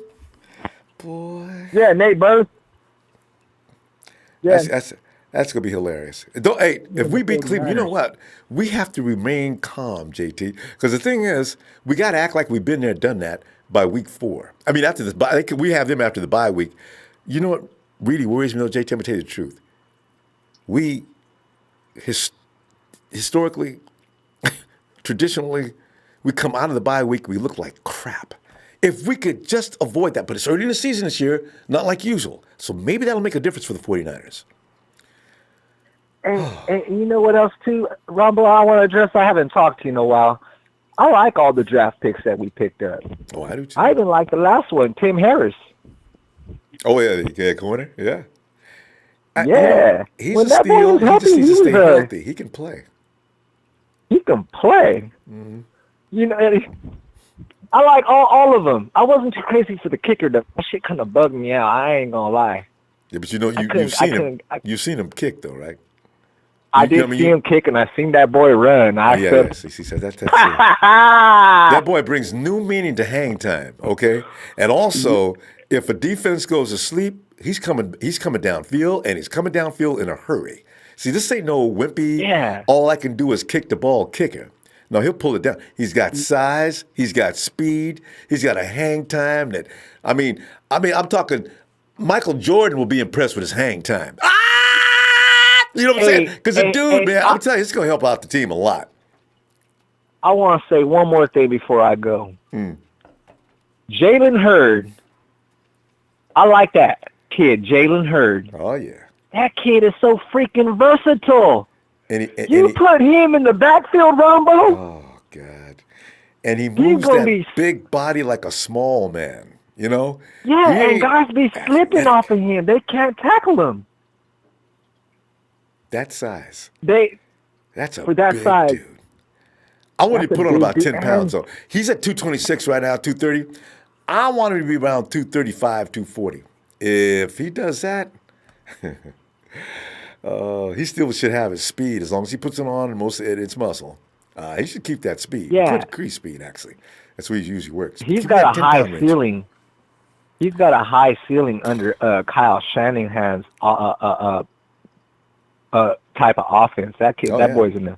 We're going to see the best in him. I think this year that kid's going to break out along with Debo and then Kittle up the middle. I'm gonna just address the whole. Y'all can forget about it. It's over. Pack your bags and go home. JT, we got to stop though. Tell you what I'm gonna do, fam. Get on in here tomorrow and do Monday Night Raw with us, and we be looking for you. Okay? JT? Right. Yeah. JT? All right. I think we lost JT. All right. Anyway, JT, if you can hear me, we'll see you tomorrow night. All right. What? Is there he is? Is that...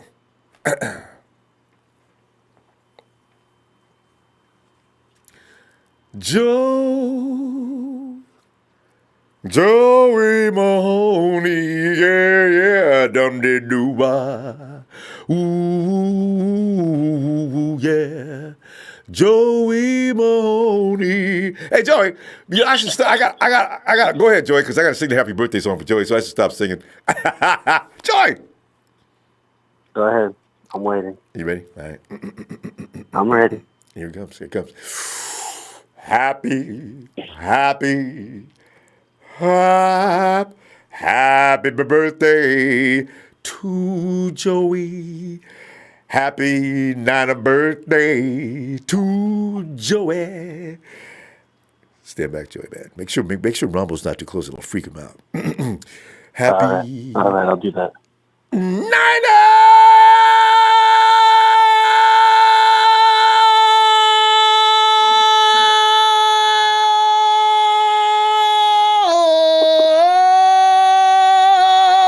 birthday, Joey Mahoney. Yeah, Joey. Happy birthday, man. Thank you, man. That was beautiful. Thanks, Joey. How you doing? Don't mention it, man. Hope you had a good party, man. Did you go out and have your favorite food and everything? Oh, yeah. Of course. All right. Well, Joey, tonight I'm in here running major smack and inviting people to join me. I've already decided that, yes, Nick Bosa will win the D-Roy. I've already elevated due to the fact that he's got Kyle Shanahan as his OC. I've said Deebo Samuels will be right down to the wire, a potential Rookie of the Year as well, the old Roy. I've already said for that reason, since that is the case, Kyle Shanahan will be Coach of the Year as he wins 10-plus games due to the fact that his defense now is ripped, his offense is lit, we go be bad as can be, and everybody, because we got Jimmy G. I just came up with that off the cuff. I'm kind of impressed with that myself. Hey, but you know what? Here's the thing, though. The NFC West, I am sick and tired of people hollering out the strength, powers, and invincibility of the Rams. You know, the Rams going to continue to control that West. And the Hawks, you know, they're going to be right in it. And the 49ers and the Cardinals go fight for the crumbs. But, Nate, I don't know. That 49er team appears to be it's going to be a lot different. And remember, last year they were injured. They should have done better. Hey, you know what, though? The Hawks still, you know, it's like that big brother. You got to take him out the backyard and show him that, things have changed. Listen, you know what I did, Joey? I sent Nate a tweet. I put it up there a little while ago. I said, Nate, the big brother got took out to the backyard last season. Nick Mullins took him out to the backyard and meeting too, Nate. You ain't paying attention. I'm so sick of Nate Burleson. Hey, fam, listen, when you get a chance, if you're on Twitter, please, I put a post there and say, Nate, shut up, please. Okay. All right, go ahead, Joey. I'm so tired of Nate, I can't stand it. God. It's all right. We'll prove him wrong this year. No problem. Yeah.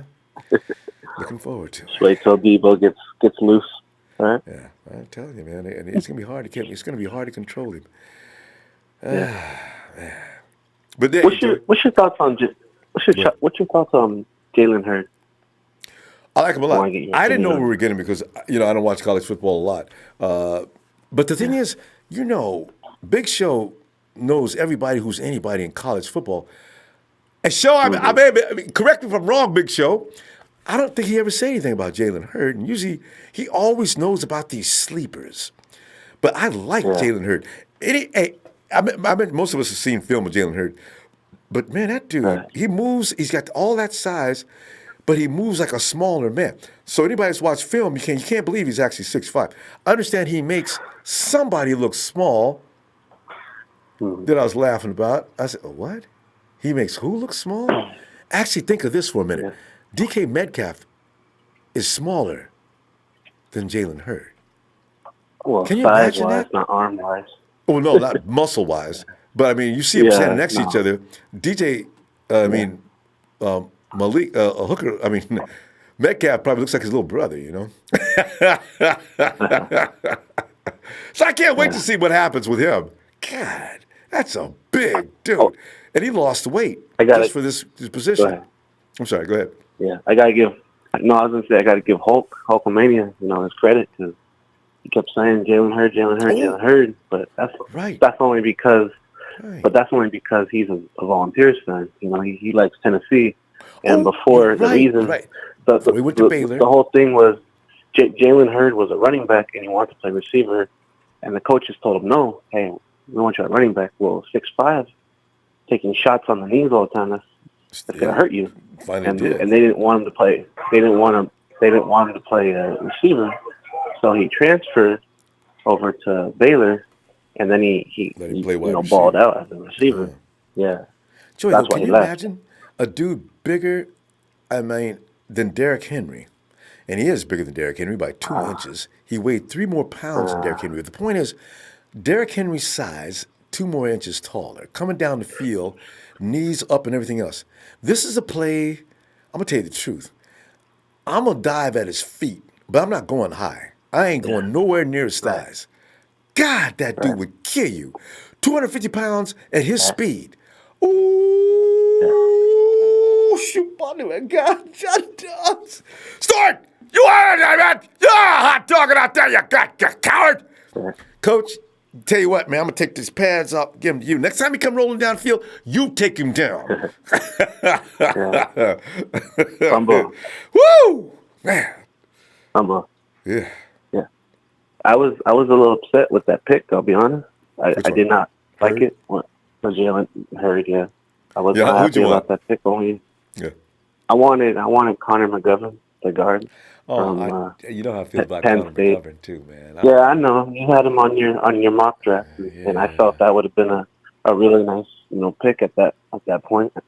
Yeah. So I thought, I would have been real happy with that, but they didn't really address offensive line except Skull, so we'll see. But we'll see. That dude's good, Joey. He's better than I knew. School is School. He needs some work because he's kind of raw, and the 49ers got him just in time. He's going to be they've got this plan. McGlinchey's going to move to the left. School's going to move to the right. School actually handles, don't let this out, but School actually handles Nick Bosa. Not a lot of people can say that. Now, what's he going to do with the rest of the NFL? You think he'll start? Not yet. They got to work him. He's got some footwork issues. He's got some footwork things. There's some things he needs to work on. But they got School. They've got him targeted, I think, for the future. You think if someone gets hurt this year? Well, yeah. Well, now see, they might have to bring him in sooner than they want to. But I think he's a part of the future. But anyway. Right. But Joey, I just want to know: do you think he'd be able to play some guard if someone got hurt? He's a long-rangy kind of guy. Maybe. I really – offensive lineman, I don't know what constitutes – is it footwork that's going to make them be able to handle certain positions, or how does it work? Because a guard doesn't have to be as athletic as your tackle. So maybe. You would think a tackle could handle the guard spot. I guess, yeah, you're right. We'll see. Right. All right, Joey. All right. Good to hear from you, man. I tell you, man. Happy birthday. All right, man. Get some time. Thanks, man. Hope you get in here tomorrow. All right, bro. Hey, thanks for the call. Thanks for letting me in. Hey, it's always a pleasure, Joey. Talk to you later. Yeah, I see these little. There's a Rams Nation in there. And Rams Nation, we don't take no personal attacks. Now, you cannot refer to Drew Brees as trash. I can't believe, boy, people come over here to mess with people, boy. Hey, Justin Rosales says, we are with you. Wait a minute. Ryan, don't leave positives. Oh, Ryan, don't leave positive vibes only. Justin, you should have hashtag in front of that. Just Rams Nation. Yeah, Rams Nation, Rams Nation, don't, I can't wait to throw a Ram out. You know what I'm saying? Rams and Raiders don't get no leeway. Either behave or be gone. You got a choice. Don't let nobody else report you. We're keeping an eye on you from here on out. Notice how I said that with a smile? I'm trying to be polite. Yeah. Hey, Justin. Oh, what's up, Rabona? I'm sorry. I guess you saw my message, huh? Justin, I know, man. And Miss Hitch. I just want to say one thing to Ryan. Don't let anybody pick on you. Do not let anybody pick on you. You, man. Hey, you know what? Stand up for yourself. You gotta. Don't let anybody pick on you. Don't let anybody ruin your day. Positive vibes only. All right, man. So if he's listening, just keep your head up, man. Life is, beautiful. So just keep your head up. Don't let anybody pick on you. And that's it. Yeah. And Ram Nation, shame on you for picking on someone who came here talking to himself. We're deleting Rams Nation Rams Nation's unaware of the fact that we don't allow personal attacks. And RN, that's your last warning. Go ahead. As Dirty Harry would say, make my day. Yeah. Justin, man. Hey, we got some fun things going on. As I mentioned, Caesar's Palace in Vegas, one of my favorite places to go in to eat and shop and gamble. They've already said it's a dead heat. Defensive Rookie of the Year will be between Nick, and Quinnen. And as I said, I've already penciled in my boy Debo, due to the fact that he's got Kyle Shanahan as his OG. OG, I'm trying to say OC. I mean, it all fits together like a puzzle, you know what I'm saying? And has a shift of power, can we now say that we will compete for the NFC West and in a heavy way? I know one thing for sure. No matter what, Kendrick Bourne ain't getting cut. No matter what Big Show says, that boy not getting cut. That boy tall. Ooh. That boy is big. Hey, wait a minute. Let me see if I get another jersey. Wait, Justin, wait a minute. Hey, Big Show, Justin just brings up a good point. If Kendrick Bourne does not get cut, I'm telling you, Show, I want my jersey this year. Okay, go ahead. Because the man won't give me my jersey. I'm saying right now, man. That doesn't make any sense. For the 49ers have been struggling with getting tall receivers for the longest, and all of a sudden we get a tall receiver, and you want to get rid of the guy? That makes zero sense to me. That makes no logical sense. That makes no logical sense at all. You got my vote. He's basically, you know what he is? You know what basically Kendrick Bourne is? He's a good third down receiver. He can break free, get some separation, and come in clutch when you need him the most. So I don't see the 49ers getting rid of him at all. And like you say, he's a specialty player, a role player. And the fact is, we don't have a lot of players who can go get in and out of a route as fast as Kendrick. He doesn't get a lot of love for that, but Kendrick can get in and out of a route quick. And that's why when you've seen Jimmy G hit him in stride like that, that's the reason. That ball, it normally throws people open. Kendrick's going to be there, except for the one time he had that boneheaded thing where he turned left as in play when he should have cut out toward the out of bounds. Kendrick, I've gotten over it though. the moment I gain respect for Kendrick is when the Seattle game when he took 2 hits to the back and he still hanging on the ball. Oh, I was like, yeah, that was a pretty catch too, airborne, way up there. Yeah, and he still made the catch. Usually players like, all right, I'm good. If you remember the Dallas game against the Willis was there. Willis, Cap was there when Brian got hit from the back and then Brian dropped it. It was just like that, but he hung on to it. So that's the moment I get respect, and I don't think Kendrick Bourne is going anywhere. It's going to be a tough call, Robono. I'm not going to lie. Whose receiver is staying? Who's not going to stay? But you know what? Really hard. If you count down to 6, it's going to be between Kendrick and Richie James, most likely. I don't know who else we're going to have. You got Sean Poindexter. You know what? The fact is that wide receiver group was crazy. They've got a lot of guys in there can play, though. But you're right. It's going to come down to who can put on display their importance to this team. And Kendrick, he does well under pressure.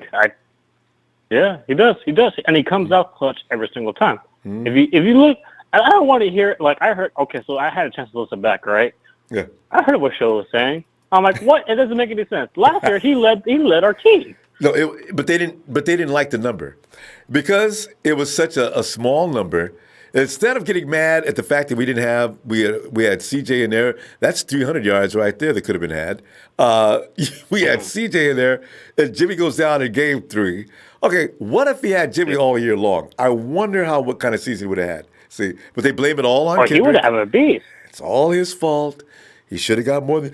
What kind of team do we have when your top receiver only has 482 yards? They don't say anything about the quarterbacks. They just talk about the receivers. I've always thought something was wrong with that. I agree, Justin. Yeah. I do not. I just. I think that it's gonna be a tough call, especially for running backs. I don't know why we send another running back. That made no damn sense to me at all. Pressure makes diamonds. We got Justin. 6 running backs. I know. We may see another one. There may be another guy who makes it tomorrow. Oh, this weekend because they're looking at everybody. Oh my God. Oh man. Oh my God. I feel bad for Jerick McKinnon right now. I really feel bad for that guy. That boy's got to be sitting there like, you guys send another running back, another one. No, that's going to make them all know. That's their MO. Everybody needs to realize nobody's safe here, guys. Come to play or get ready to come out of here.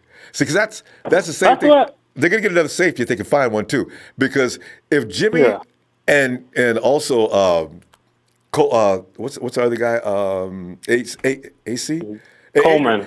Colbert. Coleman. If Colbert and Jimmy think they got the FS lined up, boy, don't do it. Because watch him come up with some free safety out of this Marcel Harris. group. Everybody forgetting about Marcel. But Marcel plays down in the box. Marcel. That's true. I guess that's true. But you know what though? They could put Marcel in the box, and you know who else? But I feel like he's better at safety. He is. I feel like he's better at safety. Yeah, but he's a box safety. That's good. He can cover in the box. Here's the thing: you could put QT. I mean, you can put Kwaski T at the over top too. No. So that'll be because he can play. Oh no, he does a good job. Yeah, I mean, I think everybody's playing for the job this year. I think because I think at this point York is probably. My God, it reminds me of that stupid press conference that he did. Oh, you don't dismiss the GM. You don't dismiss the owner. I am the owner. You don't dismiss owners. He was so serious. Man, everybody's laughing. That's so He's stupid. So stupid. Yes, we do, Jed. You got one more time. Yeah. I think York is like. Wait, Justin, are you ready for this? At this point, I don't want to hear any more I'm sorry from York. I'm tired of his sorry. I know, I'm tired. I'm sorry. But Justin, you got to hear this. Big Show has left a message for us. Jerseys, like, let's use Jed York as what he said. You don't dismiss owners. Big Show says, jerseys are reserved for playmakers, not players who drop situational catches. He is a playmaker. He and runs wrong routes. Are you kidding me? They don't sell his jersey at team stores. Go ahead and watch the Lions game. Who was the leader? Like the Lions game, did he not have a breakout game that game? Like I'm pretty sure if Kendrick does not make 5 of those catches he made in those Lions games, we don't win. We don't win at all. Because remember, Garoppolo had that almost interception at the end of the game. Remember? Yeah, I do. Remember. And here's the thing: Big Show does not. He never sees anything that Kendrick does good. He never sees a thing. He only sees a mistake. If Kendrick does 12, 13 catches in a row, on that 14th catch, if he drops the ball, if he makes a mistake, Big Show says that overshadows everything else he's done. He sucks. What? So no, that's Show. That's where his mind works. That doesn't make any sense. You are the most unfair guy in the world. So yeah, I know. But you know, and the same thing what he said about Bosa. Are you kidding me? Are you expecting him? Nah, that's just crazy. Oh, he's gonna have a Pro Bowl year.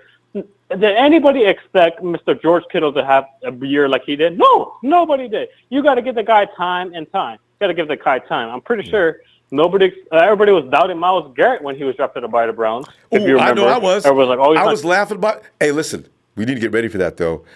It seems edge rushers try to remember one that came in except for Alden Smith, but Alden Smith lost his mind. Usually, edge rushers do sustain some ouchies in their first year. So we'll see. Hopefully he survives it. But yeah, first year's tough for rookies. I'm saying you can't expect Big Show. You can't expect him to be like the next freaking. I'm trying to think of a good pass rusher right now. J.J. Watt. Yeah, there you go, J.J. Watt. There you go. You can't expect him to be J.J. Watt. J.J. Watt is his own person. Bosa's coming off an injury. He's learning. He's getting back his groove. You know, it's going to take him a while to get back. Slow. But I'm pretty sure he's going to have a good year. I guarantee. He'll be fine, but you got to give the guy time. It's all about patience. You know, I'm not going to use this George. It's what the Bosa family does. Hey, Justin, we got to go though. Let me tell you what, man. I want to see you tomorrow. Yes, sir. All right. Yes, sir. Yeah. All right. Shout out to that guy. I forget his name now, but stay positive. I forget his name. Trevor, I think his name. Yeah, Trevor. There you go. Stay positive, Trevor. All right. See ya. Okay. All right, Justin. Hey. All right. See ya. All right, fam. Have a good night. And by the way, Big Show, thanks for the contribution, fam. And wait, let me check out T Breezy. This is Ronbo on behalf of the TNT family. We would like to wish Joey Mahoney a happy birthday. And thank you, Ronbo. We appreciate you. T Breezy. All kinds of love. Those gifts for the TNT. Thanks, fam. Oh, God. All I did was apologize. Okay. So Rams Nation has apologized. Okay. Thank you, Rams Nation. You can talk smack, but let's not take any personal attacks to people. Okay. Hey, Lenny.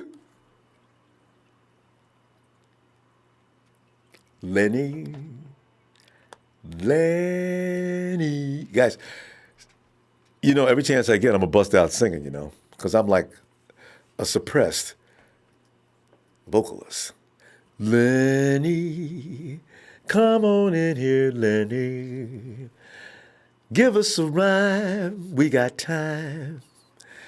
Make sure you incorporate the name of fame. Jimmy G.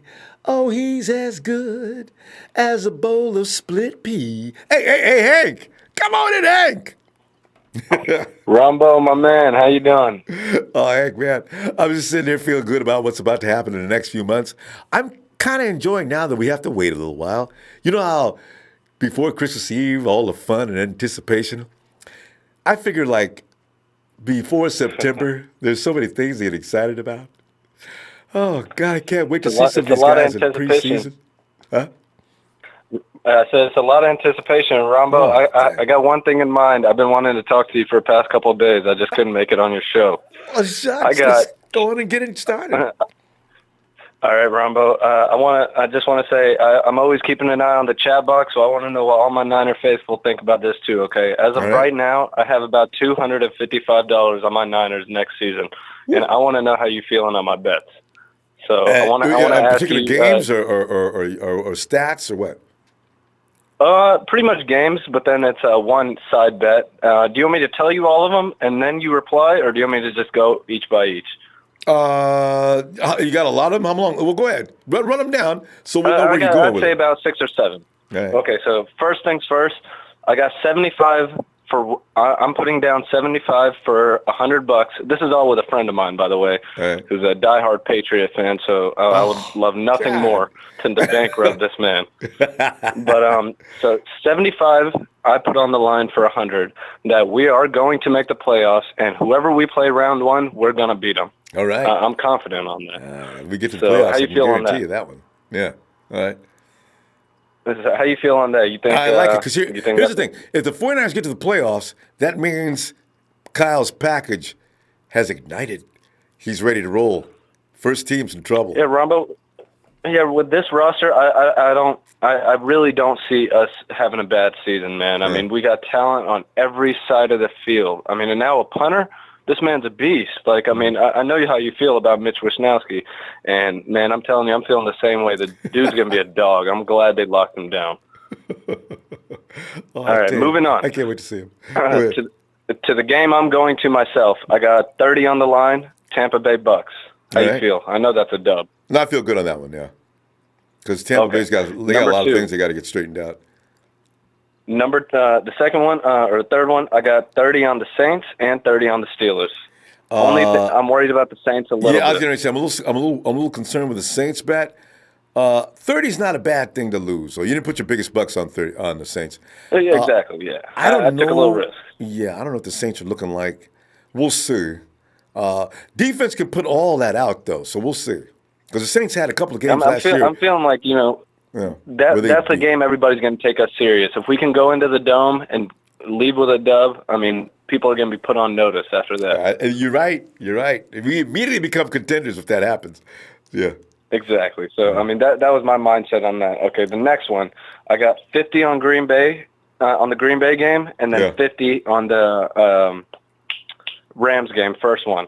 Yeah. How you feel? The floor can't stop Shanahan. I like the Green Bay. The Rams game, you know what? It's like I said, that is not the same Rams team from the 2 years past. Rams going to get beat not only by the 49ers, I think Rams going to get beat by a lot of teams. You know, you can't lose that offensive line. They lost components that were making them win. I feel bad for Todd Gurley, but an arthritic knee is serious. So, that's a good bet. Yeah, honestly, Ronbo, I mean, you already know our relationship with the Rams. So, honestly, I mean, Shanahan was, at the Super Bowl doing his due diligence. So, I'm sure he figured out the key. And he's got and his notes aren't going to be effective because, as far as some players, because they're gone. Exactly. So, I mean, the Rams, man, the way I see it, man, they're just stocking up on old, used players. I mean, I heard Green Bay didn't even want to sign Clay Matthews at all. That's all they could afford. I mean, they don't have any money. Yeah, I mean, that's me for the whole season, Ronbo. That's about 255. I'm confident, man. I'm putting all my eggs in the basket. You know, I'm riding the Jimmy G train. Like, that's my guy, man. I got a feeling the man's gonna have a breakout season. I'm telling you, and you're right. And you may not win it all, but you're gonna come out well ahead at the end of the season. So yeah, you're safe. I would definitely say you're safe. Honestly, Ronbo, out of all those bets, man, the only one I'm main concerned about is the smallest one I got, really, and Saints. That's the Saints game. I know. Other than that, Ronbo, like, I hear I've been working with this guy for like the past 8 years, so I know him pretty well. Yeah. And he's a diehard Patriot, and he's always trying to get under my skin with these little comments about my Niners, talking about, you trust that coach with that record? I'm like, listen, man. I'm like, I can't say anything right now, but I guarantee you won't be grinning next season when your pockets is getting low off of my Niners. And you know something else? I'll tell you right now, you can tell them that coach is one of the coaches that actually took it to the Patriots like no other team. Offensively, he took Belichick on and he beat him for 4 quarters until the Falcons' defense, Dan Quinn's defense, fell apart. It was Shanahan's fault. He should have. You know what? Shanahan gave too many points for that defense to protect.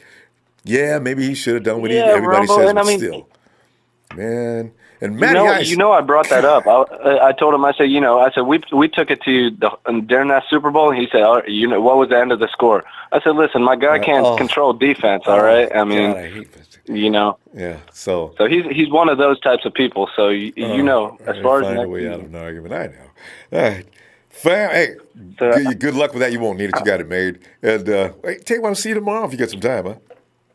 Oh yeah, you got it, Ronbo. I'll be calling in rest of this week. I should have cool. off. All right. See you tomorrow, fam. All right, Ronbo. Always good talking to you, my brother. You take it easy. Same here. Have a good night. You too, Ronbo. Thank you. And what's it? It's my brother, the Hulkman, Hulkamaniacs. Get ready. Here he comes right now. Pink boa and all. What's up, brother? Hulk, what's up, fam? I didn't mean to like, No, you came in some information we needed. That was good. Yeah. Also, the Texans. Texans have good defensive ends. But anyway. Oh, yeah.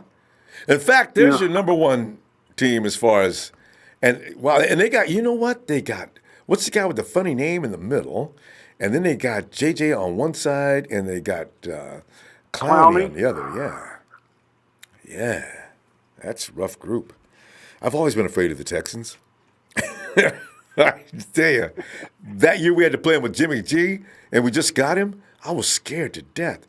JJ wasn't there that year, though. And neither was that guy in the middle, though. So, yeah, we got away. I want to talk about that Justin Skule guy that we got. Yeah. Didn't he go to Vanderbilt? I think he went to Vanderbilt. Yeah, it is Vanderbilt. But anyway, he had 473 snaps last year, Ronbo, and allowed 1 sack. Yeah, he's serious. That's why I know he's part of the future.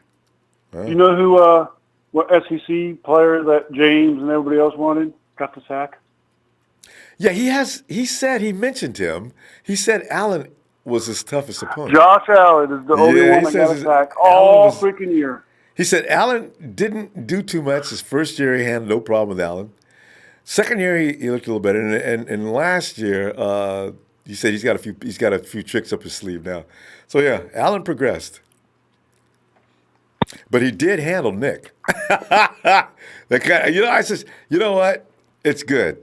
I'm glad Shanahan they did exactly the right thing.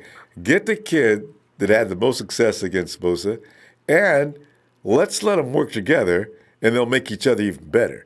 Because Nick's got to lose to him all day, every day. And Skull, everybody else, your average individual, Skull's good now. By the time he comes to play, can you see Mike Lebenci trying, hey, Coach, I thought the left side was going to be for me. Mike, let me talk to you for a minute. This is all about the team, okay? Now, we're going to put you over there. You're doing an excellent job on the right side. And, Mike, listen, we're not going to shortchange on the money. We're going to give you left tackle money, okay? Oh, okay. Because left tackle gets I think paid. he should stay on the right side. I think the right side's perfect for him, though. Yeah, so we're gonna. But school, I know. After what you just said, that stat, and also his history with dealing with Bosa. Yeah, the 49ers picked him up because they got plans for when Joe does leave. This guy slides right in. Yeah. Now, if you can just And all find the a guy. herd haters, Mahoney and I got kind of the argument, but I got some. He didn't go to the pro day because he had his knee scoped. That's all it was. It was just a knee scope. It wasn't okay. surgery or nothing like that. Okay. Okay. All right. So he's 6'4" 3/4, 6'5" pretty much. Yeah, I was just 226. Damn near. Yeah. 10 1/4 hands. He said he weighs 230 though. He picked up 4 pounds. Something. Yeah, he did in that conference. This is before I seen that conference press conference. He has 10 1/4 hands, 40-inch vertical, which is third best in the draft. Yeah. Fifth best catch radius. Oh. He had 6.603 in the 3-cone, which is sixth best in a decade. Mm-hmm. He had a 3.87 shuttle, which is ninth best all time since the draft started. And 6'5". You can move like that with that size. Oh. Woo. And I also want to talk about Tyree Mayfield. Yeah, please. He's Give a us some more fullback, information about a him. tight I don't know end, anything and a about running him. back. What? He's a tight end, fullback, or running back. Same thing with Hurd. 49ers, man, they picking out these guys with all these skills. He's 6'3", 245. Well, He when made I a was watching one-handed his catch film, the other day too in practice. yeah, when I was watching his film, it said tight end, and it had him playing as a tight end, and it said fullback, and running back. He's So probably he an plays H-back. all three. Yeah. So he could be Juice's replacement when we get rid of Juice. When we get rid of Juice? Are we getting rid of Juice? No, I mean I'm saying At some whenever point. we do. Yeah. It could be Or the Juice gets replacement hurt. for Juice. Because Juice does. He didn't get hurt last year, though, which was amazing. But his first year, remember, he was laid out all the time. So, if he can block, though, if Tyree, but he made that one-handed catch, and this, what? What? One-handed catch? I like that. That means he's got full control of that body. All right. And one of the running backs that we got in undrafted is somebody else from Georgia Southern. Who's that? Wesley Fields, What position? running back. Hey, wait a minute. McKinnon Breda went to Georgia Southern. Oh, okay. Who's Wesley? Hey, Wesley Fields. Roll this for me. Is he a UDFA? Yeah, undrafted. And is he with the group this week trying to make the team? Because there's got 2 or 3 guys, that quarterback and a couple other people that are there. No, that's not him. Oh, did you say Wesley Spate? No, you didn't say. Yeah, that's Wilton Spate. Wesley Fields. Wesley Fields. I don't see him listed though. All right, you know what? This list could be. I haven't updated it in a while, so it could be some more guys on there. But they signed another running back just yesterday, and what's his name? Walker or something like that. Austin Walker. Anyway, like somebody pointed to a few minutes ago, how many more running backs? The 49ers. How many running backs does it take to screw in a light bulb?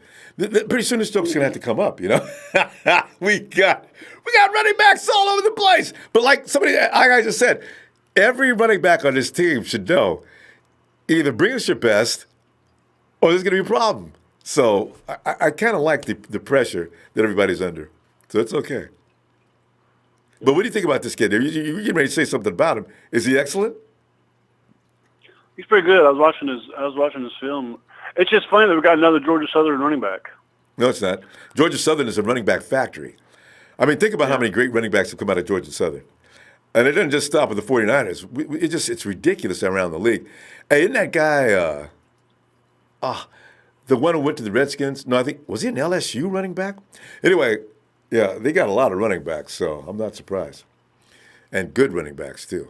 So, anyway. Hey, Hulk, man, tell you what, let's put that boa back on, and I'm looking for you tomorrow, okay? All right, go Niners. Shout out to my Hawk fan club. Yeah. Appreciate you waiting too, fam. Always love to hear from you. All right. There's a Hulkamaniac, brothers. And I thought Big Show had something else he wanted to say about jerseys and only reserved for playmakers. Big Show, boy, you know, Big Show, these excuses are going to run out. Now, you've already said he's going to get cut. Show says, they don't even make his jersey, okay? I'm going to have it custom made, okay? We don't even know what jersey he's going to be wearing this year. I think he's getting out of that jersey again. Hey, let's wait. New York, don't make New York wait. 516 New York. Come on in, New York.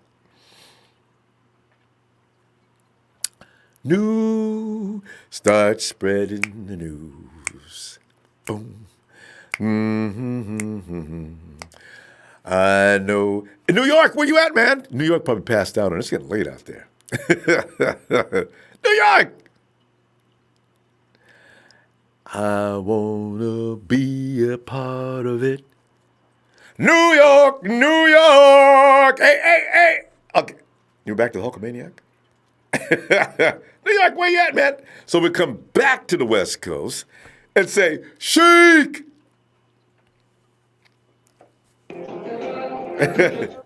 Dun, dun, dun, dun. I think the final episode is already being previewed by Network News. What to expect? Shake! Ronbo! We are an empire greater than a nation! We eat them. We eat nations. And we make them part. And we make them a part of the empire. Yes! Shake! We dominate! What's going on, Ronbo? I'm telling you, fam. I'm doing my annual gloating. And Sheik, normally my annual gloating results in disaster. It has been for the last 3 seasons. This is the year, Sheik. Gloating is allowed. It is recommended. We got people making huge bets already. You know, I figure the Vegas line, I saw some early predictions that had the 49ers a 7-win team. You know, those were too early. So I figure that's going to go up shortly. They're going to wait and see. Well, that was before the draft. So they probably, after they look at the draft, after they see some adjustments, and after the 93-man roster is cut down, that's when those predictions change. But, Sheik, what do you think, man? I mean, how do you like my D-Roy, my Roy, my C-O-Y Coy, my prediction for the NFC West? Sheik, what are you thinking here, man? I love it, man. I think we're definitely going to go over 500, Ronbo, because we got to look at the situation. We upgraded a lot of positions. Running backs, we're stacked. We had an issue of getting like practice squad guys coming. Now we're stacked in it. We got another guy that could be a possibility, a fourth, maybe a fifth actually, because we have Juice because he's number 4 or 5. We got Wilson. We got many other. We have Hurd on our team. He's a special running back for us and a wide receiver and a potential tight end. Oh my God, our wide receivers. Hey, we're stacked. We got 2 guys coming in. We got Jordan Matthews. Shout out to Jerry Rice because that's his cousin. We're good. We're offensive line, our tackles. Joe Staley coming back. He's going to get the knee all repaired. I hope so. Coming back from the injury. I hope he gets that knee work. Heal up. Richburg as well, man. I want him to ball out because he's definitely. I'm excited. I want him to improve himself, but he's a good center. He could be a really good center. He could be. We got to get some testosterone in that body. I mean, he's got to man up a little bit. I'm a little concerned about it. As I said, everybody just does what they want to with Weston. Maybe it's because he was injured, though.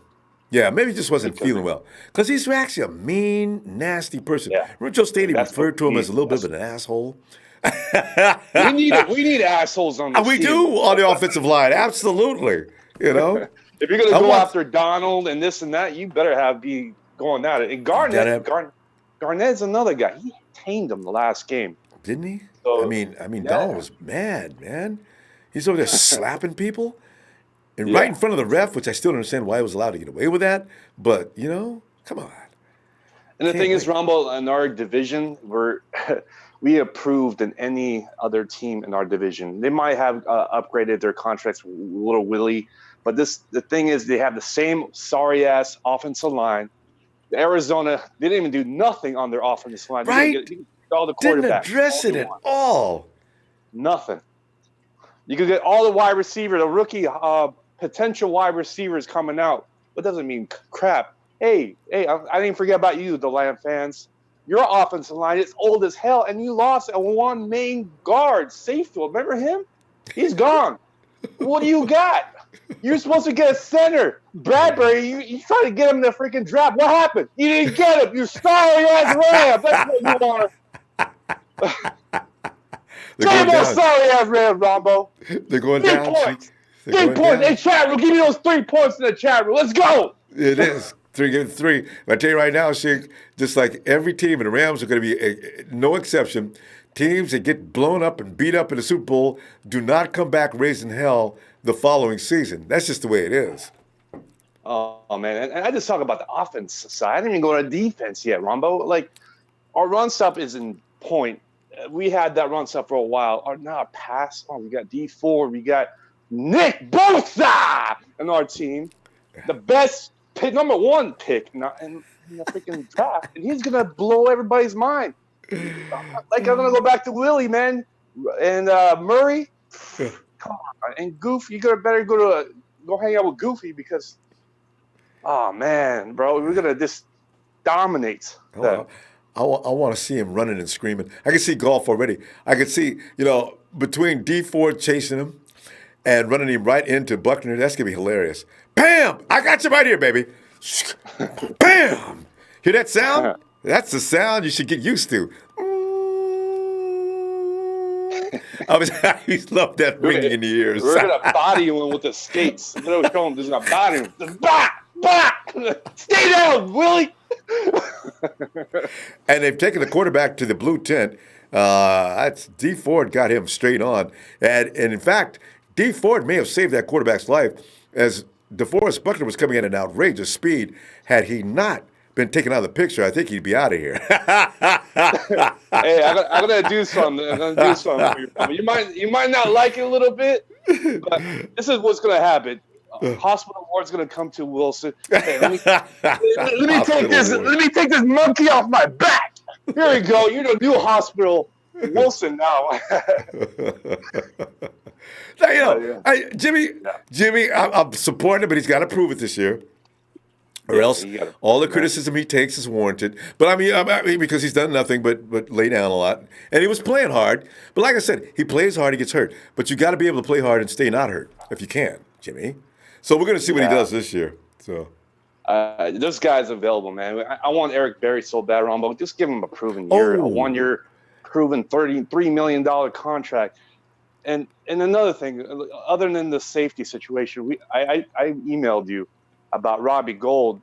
Remember that I told you? Yeah, I went and checked that out immediately with him looking around for houses and selling his home. Yeah, that's a nice house too. Yeah, they got pictures of the inside. That's a really nice house. He's selling that for only $1 million. If you sold that house in San Jose, anywhere in the Bay Area, that's a $4 or $5 million house. That is gorgeous. Well, and why would you want to stay in Chicago? It's cold as hell, windy as hell. You could go to beautiful California, go to the beaches. You could stay in you don't see in the finest woman's, but the beautiful houses over there. You might be a little higher, but go to Sacramento. There's some cheap houses over here.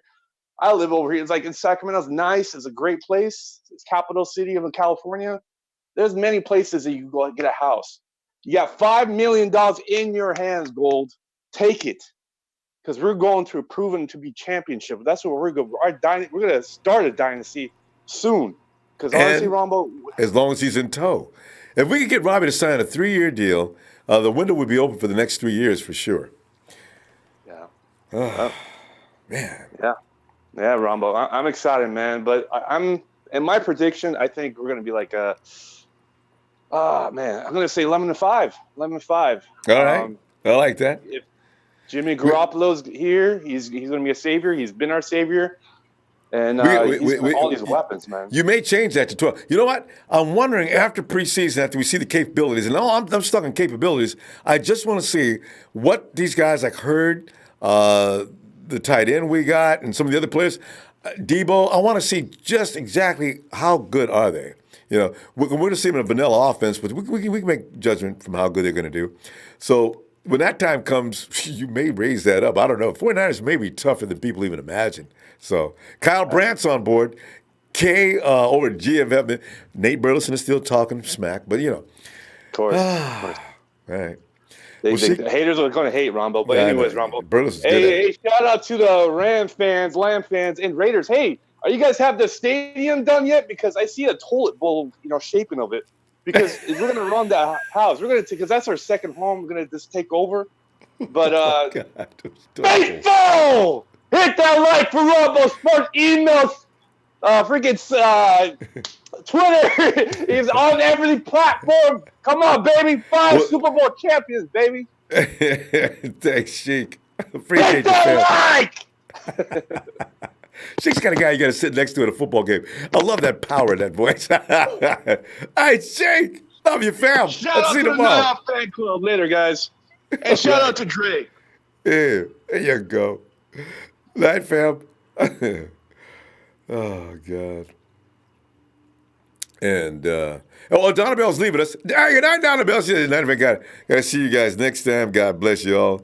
Night, Donna Bell. Hope we caught her before she went to sleep. She must have to wake up early. She's on the East Coast, though.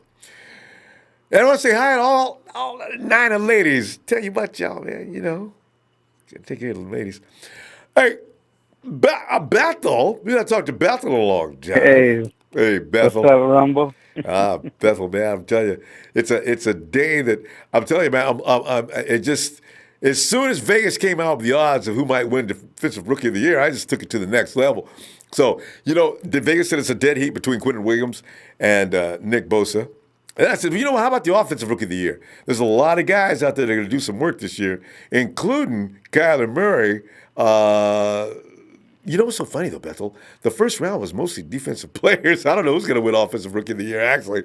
But I like our guy, Debo. And why? Because he's got Kyle Shanahan for his coach, and that's an advantage for any offensive player in the NFL.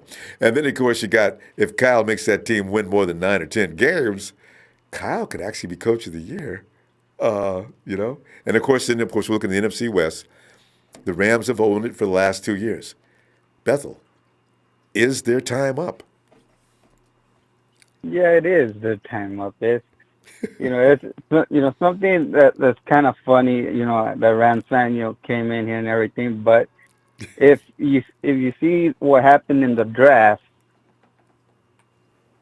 if you see that Rams fan running away because he didn't want to be in the camera because he was the only one there representing the Rams. There's nobody. You see everybody. You see the 49ers fans there. You see everybody except the Rams fan. He's all like, oh, shit, they want to put me on TV. I better run and hide. Hey, during the draft, they put the camera out of the... Hey, where was he standing? Was he out in the street area or was he up near the stage? I remember that. I thought that was pretty funny. He was he was out in the street. He was running. He was all like, oh, shit, I'm the only I wish I could have been a cameraman. Oh. Hey, Rams fan. Hey, wait a minute. I just want to have a couple of words. Hey, you guys have any expectations of next year? That's pretty embarrassing. Super Bowl. Hey! That's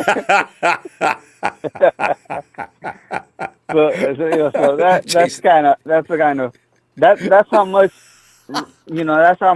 Rams fans want to represent their team. The only one Rams fan going to the draft. That's embarrassing. It was not a lot of people. I just realized. Well, they didn't have any draft picks.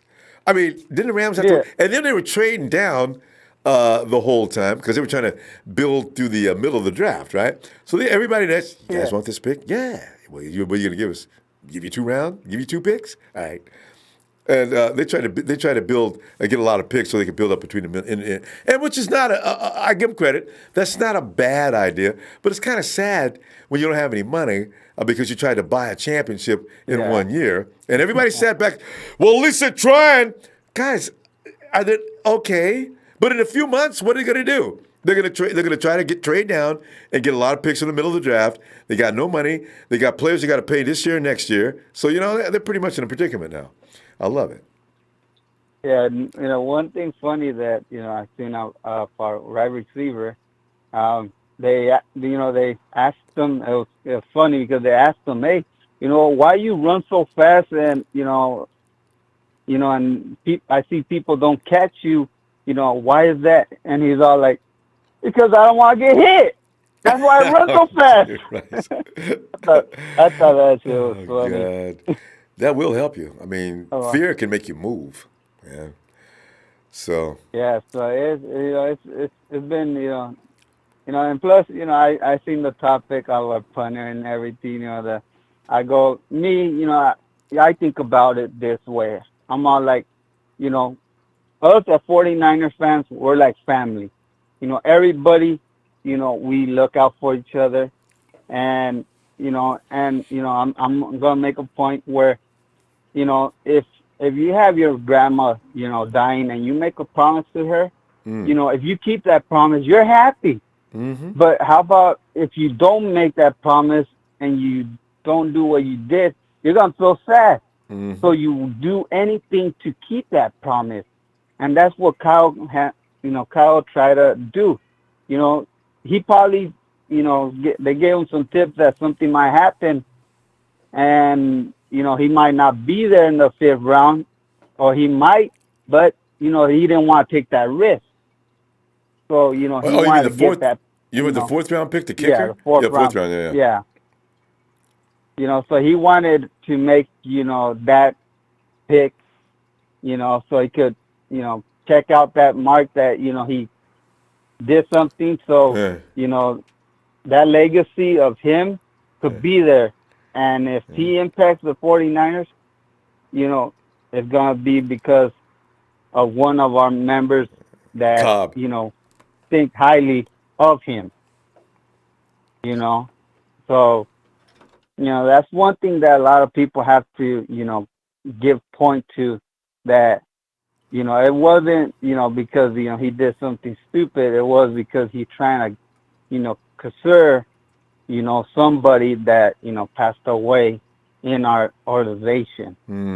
So he wants to Reggie. Reggie Cobb. Reggie is Reggie had a couple of players picked. Mitch Wisnowski's one of them, Yeah, and we got another one that was actually his pick too. So, I'm trying to think of which. Reggie had 2 picks, and it looks like both of them are good. Mitch Wisnowski's. Yeah. That's not just a kicker. That's what I like. So even though I thought we were gonna get somebody else. I was kind of mad, but then I heard about that. I'm like, okay, you gotta respect the pick. You gotta. People were really mad because but when there's stuff like this, you have to respect it, and it's something that it's choice. So it's you gotta deal with it, and later on, you never know. He might end up, getting the ball and running it for a 1st down. That's a crucial 1st down. Bethel, we win the game because of it. Bethel, if you're a super believer, if you really believe, like I do, that there's definitely forces around us and there's definitely somebody above, that means Reggie will be watching from where he sits to make sure that that Mitch Wisnowski gets it done. Those kind of things are strange like that. So just get ready for miracles, okay? So we have to feel about another thing I want to put it is that, you got to remember Frank Gore messed up his legs a year, and next year came back to win the comeback player of the year. You mean when he got drafted? No, it was when he was playing with us, and he got hurt. Okay, and I remember it because he hurt his legs. And I was like kind of down that he's probably not gonna be the same. But then the next year, he ended up running for 1,000 yards and ended up being the player comeback of the year. Bethel, it's mental toughness. The doctor will tell you when you leave his office after a while, that final examination. Now, don't worry, that knee's stronger than it was before you hurt it. So, but mentally, a lot of players will still be afraid. It's all in the head. Normally, that knee's repair is going to be just fine. but you're going to be mentally. You're not going to be able to jump. Because Adrian Peterson, you just mentioned Frank. These are guys that prove that people come back from those kind of conditions all the time. So it's just go do it or don't. But it's not about your knee. Yeah, it's like the guy that we drafted. He said that when he got hurt, the reason he got hurt again he was not doing the stuff that he's supposed to do, so he could keep it strong. And they figure it out. They go, all right, so you're gonna have to do all this stuff so you could make it stronger. And he came back to actually do a lot better, and he haven't got hurt since. So, that's it all depends on the team. Okay, are you talking about this year's draft or another draft? Yeah, this year's draft. I think it was a guy that we got that he's a running back tight end. I think it was him, the one that. Oh, was he? I think it was him, or it was number. I just realized running back tight end. Then running back wide receiver. I heard Jalen Hurd. He's okay. Yeah, he just had his knee cleaned out here recently, so he's fine. We have another guy. Because when you mentioned, we do have a tight end guy that has running back skills. Right? Hey, you know what, Bethel, we got to go. But that's what they did. They pull players that can do more than one thing. Now that means you have a dual threat out there at all times. I really love the way Kyle's building this team. So yeah, because a lot of the people that we got this year, they could do multiple things. So if something happens, they could fill that position and they could do it really good. So, we're gonna be a force to be reckoned this year. I tell you. All right, Bethel. We're gonna go. Like always, Ronbo. And you do a good job. You do good work. Keep up the good work. And thanks, everybody, just be respectful to Ronbo Show because he's the one that does a good job here. And don't ever disrespect it, because when you disrespect it, don't even call in or just when you're mad, you say bad things. So just do it when you're calm. That's true. All right, Bethel. Yeah. We're gonna go. Tell you what, I appreciate you. It's been a while since we've seen, so yeah, good. No, we'll be back tomorrow night. Okay. All right. All right, man. Call in tomorrow night too. Looking for you. Thanks, Bethel. Right. Have a good night. Oh, God. I think it's a UDFA. We have a tight end, and what is his name again? There he is. Tyree Mayfield, 6'3", 241, got that good size. Man. It's hard to relax on this team. When we had holes, no matter how much I was talking crap, I realized that there were areas to be concerned about. But this year, try to think of an area of concern. I know people are still trying to say the secondary's in trouble. I don't think so. I really don't. If anything, that secondary is ridiculously good.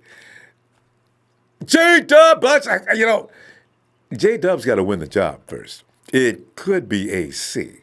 I don't know how, maybe you might think AC's, I don't know what you think about AC, but, that's going to be a battle. So I got all the confidence in the world. I still think Jimmy Ward is a lot better. Keep him off the corners and let him play safety, but I think he'll be fine as long as he stays upright. And we got these people coming in now that are going to work on that situation and make sure that our players stay up. And let's see what they have. Because there's a lot involved in keeping healthy. It goes down to diet, nutrition, supplements that you can take that are going to make soft tissue a little more pliant so it doesn't snap and pull so easily. There's things you can do probably to strengthen areas. And there's exercise and things like that. And for God's sakes, I think a lot of our guys don't know what it means to loosen up before they get out on the field. A guy used to be the worst guy I'd ever seen for not wanting to loosen up. I don't know if he was trying to loosen up, but was Anquan Bolden the tightest man in football history? I'd see Bolden running down the field. It actually hurt to watch Bolden trying to stretch his legs out. I mean, Bolden must have been doing squats with like 20,000 pounds or something because it looked like he just got through doing squats. He couldn't stretch out. So, I think there's going to be a lot of emphasis put on doing things to prevent injury, hopefully. And, so I'm looking forward to this team. Because right now this team has just really got that offensive arsenal of weapons with Kyle Shanahan just crazy. On the defense, oh, God, as I say, that front line D. And I'm not even talking about the guys. I mean, you go D Ford, you go Buckner. God, I mean, the name that goes in here, D Ford, Buckner, there's so many names that go there. So many. And I don't want Buckner playing every snap this year either. Let him get some rest. I want to see combinations of because I think Eric Armstead can play the 3 technique. Give me Eric and Solomon T every now and then, all right? Make sure that rotation, because we're going to get rid of a lot of players because we have all those guys sitting down. So there's going to be a rotation. It's going to be all gas and no breaks anyway. So guys aren't going to be sitting down for long periods, and there's not going to be guys out on the field all day either. So this team's going to be fresh at all times. That's a scary thought for any offense. And I'd like to see Sherm and Verrett get some rest too. But of course, in their position, you don't need a lot of rest because sometimes you see you're not getting any plays, running plays and things like that. You're just moving up. You're not actually in pursuit. Because I got to tell you, fam, no matter what you think, teams are not going to be just rifling up on the 49ers this year. You got to concern.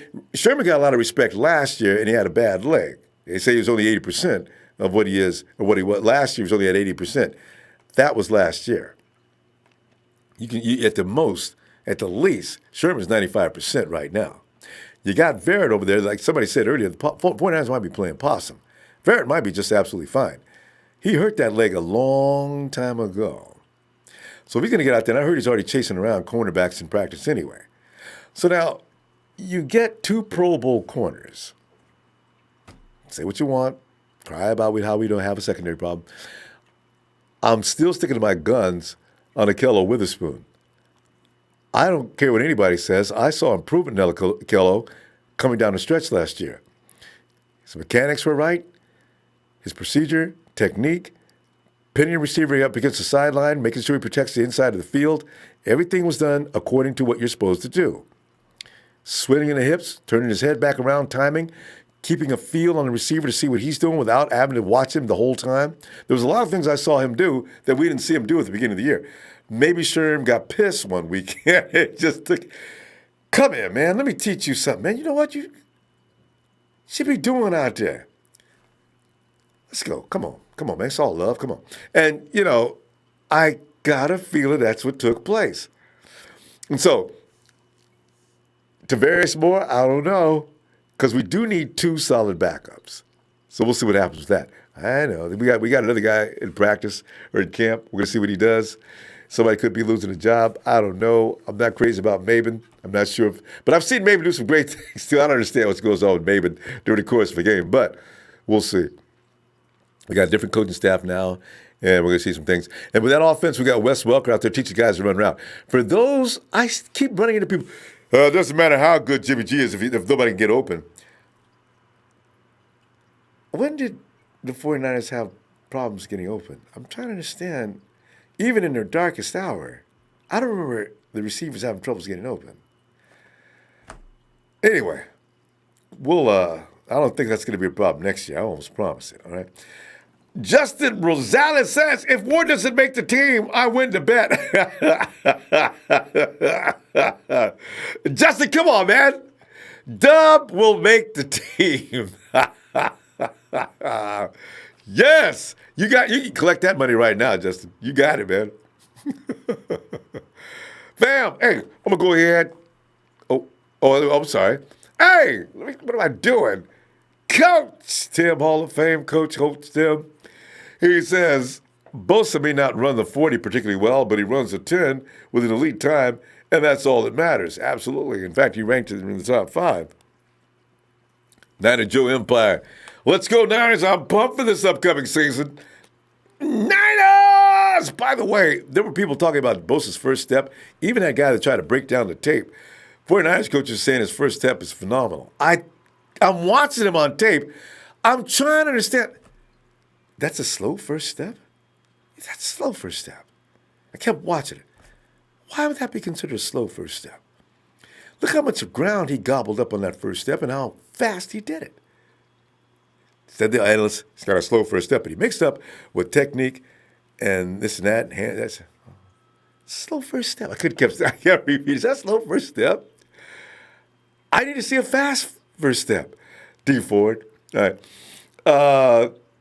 Jim Thorogood, the Godfather, will win Rookie of the Year. Debo will have a better year than Pettis last year. Our DC will have no excuses next year. If our D sucks next year, this ass is gone, brother. I know. Jim, like I said last year, you can't send a man into, let's see, where would we? You can't send a guy into Afghanistan with lots of rebels standing there with a cap gun, okay? But Robert Saleh, I can tell that's a sharp individual. But you can't fight with no weapons. He's got them this year. I tell you what, I can't wait for this. I'm gonna be taking props, too. I'm going to tell you, I told you. It wasn't about Saleh. It was about the fact that nobody was man in position. Anyway, we'll see. Ramiro Arazzo is not his baby. I'm excited for this year. Even without all the injuries last year, we didn't have a front seven, thank you, like we're going to have this year. Should make a good impact. Huge. People will be amazed at what having edge rushers can do for a defense. We'll be amazed. Chase DeAndre. Hey, what's good? What's good now, fam? It's good, fam. Mars. Wait, let me get this right. Let me give it this. RS Bars.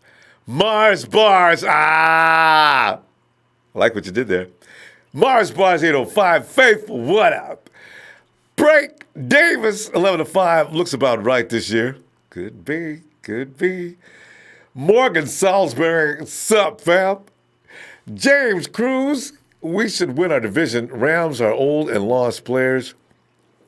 You know, they may have found some gems in the middle of that draft, though it happens, as we did. We've done that before. So they got a lot of players for the middle of the draft. We'll see. Antonio Kidd says, hey, Ronbo, at Niner Empire, we strong, physical, fast, strong with experience, all gas, no brakes. Go Niners 11-5 or 12-4 and rest is history for years to come. Got to build that nucleus first. And get on that Belichick wagon of being able to just plug and play players for years. The Patriots are still the model of perfection. I hate that we have to kowtow to them all the time, but that is amazing what they've done there. And it's gonna Timmy No Thumbs. I pity the defenses that have to deal with Goodwin, Samuel Pettis, Hurd, Taylor, James, Little, McKinnon, Brayton, and Coleman, all playing with Jimmy G. Man, oh man, we're going to kick some booty, and we pity the fool. Mr. Apollo, your prediction for this fight. Pain.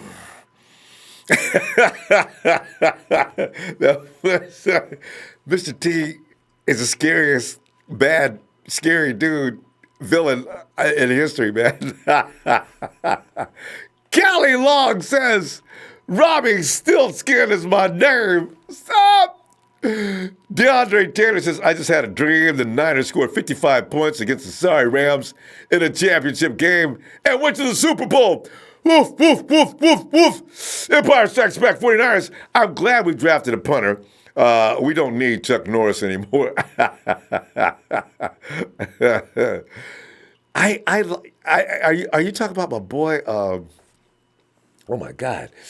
Like the defensive end, Cassius Marsh. I used to love when Marsh got a sack, though. You know what? Being a taekwondo practitioner myself, Marsh had nice form. Football player in pads. I was impressed. Mo Martin, sup? Gibster, Bosa, 12 sacks, 4 forced fumbles.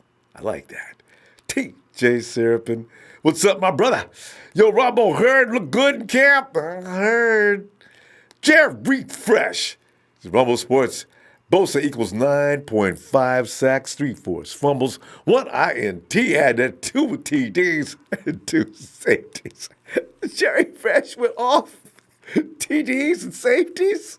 Hey, safeties are a possibility, though. I seen it penetrate in the backfield. It was all over the quarterback before the quarterback knew what was happening and couldn't even run. Tara Lewis says, I think Bosa, Buckner, and Ford combined for 30 sacks. Yeah, because somebody may get 10 or less, and while some may get 10 or more. Because you overwhelm a quarterback like that, that's what ends up happening. Remember what they did in Jacksonville, or should I say Saxonville? Remember, didn't they set a record for sacks in one game? It just got stupid. Horatio Flores, what will happen to Witherspoon? Do we cut him or bench him until Barrett gets injured? Now, Witherspoon's going to get work. Horatio, I got to tell you, man, I'm watching him in preseason. I've seen marked improvement. I would stay with that. I see a lot of improvement from Witherspoon coming down the stretch. Isaac Perry says, who do you have us winning against and losing against? I said, you know what? I need the schedule in front of me. I'll bring it, though, next time and go that. I do worry about us having to play the Saints. And, of course, Cleveland's going to be tough. After that, it's kind of a toss-up. You know, there's going to be those games you're going to lose just because you lost. Maybe you didn't bring your A game or whatever. And then you're going to have that game that you should have won and you lost. So, you know, down through the season, you have those. Even though people insist that we split with the Rams and the Hawks, I don't consider that a promise. I could see that because it is our rival, our division opponent, so we know each other very well.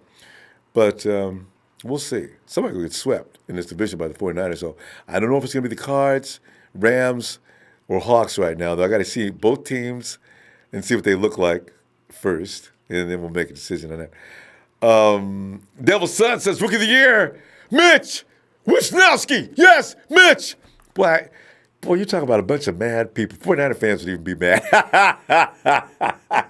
I'm just kidding. I know you. People who said they didn't like Mitch, I know you like Mitch now. You know, sometimes you react, and just because his name is, he's a kicker. But then when you see the hang time, and people in the stands sitting in there waiting for the ball to come down.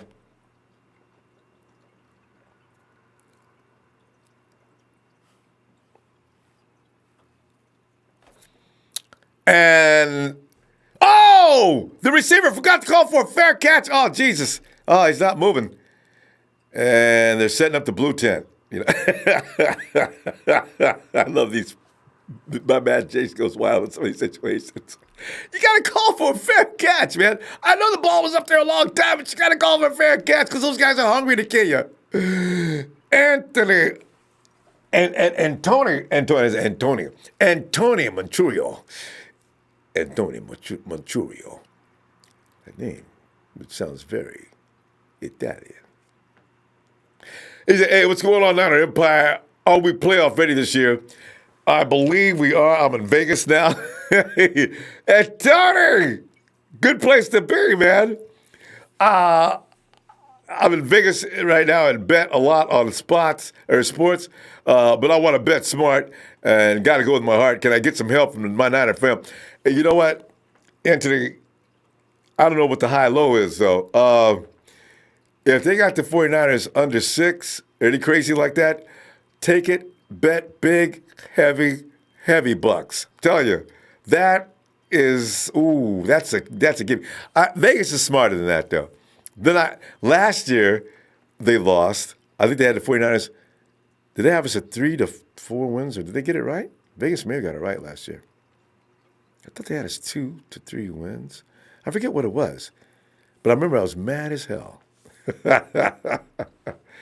Hey, Justin, we did that earlier. Justin says, give us I for Cinco de Mayo. Man, it's a famous day. Tell you, for my Latino friends, especially Mexico, Viva la Raza. And I tell you, my compadre, it's going to be a great year. Hey, you know what? Ronbo, hey, shout out the UK. Oh, I meant to do that the other day, too. UK, man. They won't bring us, though. I think we UK years ago. But it's time for the 49ers to take a trip to the UK. Shoot, they're going to set up a team in the UK soon. So we got to still go to the UK before the UK gets their own team. Nah, that doesn't work like that, does it? Because you figure Vegas fans, we're getting the Raiders. When the Raiders get there, it doesn't mean they're going to change their affiliations for whomever team else they like. They probably want the Raiders to get behind, but say, you're good. We can see them get beat a little easier now. So a lot of times it doesn't mean where your team moves to that's going to change your mind. So UK fans, we have a large contingent of UK fans out there. Germany, UK for sure is probably the biggest that I know of. And Australia's going to, you know what? We probably picked up more Aussie fans now. We had a bunch when Hayne was rolling with us, and now we got Mitch, the Wonder Wisnowski. So Mitch plays, by the way, Australian rules football. So don't call it rugby. Australian rules football. Okay. Tesco 2013. Tesco 2013. Repeats it twice. All right, fam. Hey, give me some like, fam. Like we're always begging and pleading. Don't forget to do that. I like likes. It kind of validates I was here. If I didn't do the lights, people say, what was that? He was talking to himself. Love you, fam. I shall look forward to seeing you tomorrow. May your dreams be red and gold.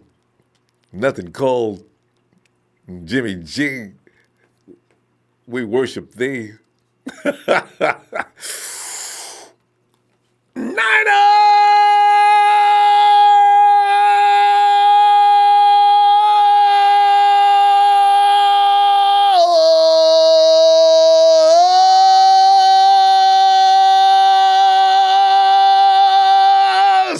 Selection tonight, man. It's pretty good, you know what I'm saying?